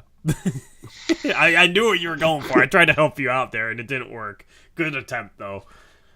Anyway, anything else for this stream? No, thanks everyone for watching. Hope you have a good day. And yeah, we'll have 2 streams on Thursday. Blazers Uprise live around 3:30 in the afternoon, and then after the Blazers hopefully beat the 76ers on Thursday night. Yep, and Blazers Uprise Live will be on our second channel, Blazers Uprise Live. That's the channel name, and that's the show name. Link in the description box below. Anyway, the Blazers lose in Denver. Denver's now 20-3 at home. Phenomenal, won 14th straight now at home. So, you know, if you're going to drop a game, this is the type of team that's really tough to beat. Shout out to Denver. They got a good team. Portland has a 6-game homestand that they got to get right on coming up. This is a very important stretch coming for the Portland Trailblazers over the next couple of weeks. Yeah. So Demir says, I saw Eric play basketball. He plays dad basketball. Love you guys. Well, 1, I am a dad. 2, I am in my 40s, so yes, I have a dad bod and I play basketball. So that is technically correct. I do play dad basketball. You were also injured, so. Yeah. Anyway, yeah, have a good rest of your guys' night. I'm gonna go get some Taco Bell, and I'm going to vibe. And we'll be back on Thursday morning with the preview video for Blazers Sixers. Might get that out Wednesday night. We'll see. Reese helps me with that with the stats on that, so shout out to him. Just whenever he can get them to me, he's a huge help with that because I would not have the time to gather all that. So appreciate Reese as always. And yeah, we'll be back on Thursday with 2 streams. Looking forward to it. How many games do we have on Thursday? We got. I think it's only 4 again. We got 5. 5 games for picks against the spread, so that'll be fun. Except one of them's at 12 p.m. because there's a Paris game, so we won't pick that one. So it'll be 4 again, but it is what it is. But we'll have you covered with trade talk and stuff coming up, and some NBA Uprise stuff coming up. Check out the link in the description box below. Doing a couple interviews for that channel tomorrow, actually. So stay tuned for that. Subscribe to that if you haven't already. And with that being said, we are out of here. One last thing. If anyone has an LA Fitness membership, I have a 7-day pass thanks to Dro. And yeah, if you want to ball in the next few days, let me know. Cool. Yeah, let Eric know if you want to ball. Anyway, that's a wrap. We are out of here. Most random sign off ever. Have a good rest of your nights until we catch you next, as always. Peace out. Go Blazers.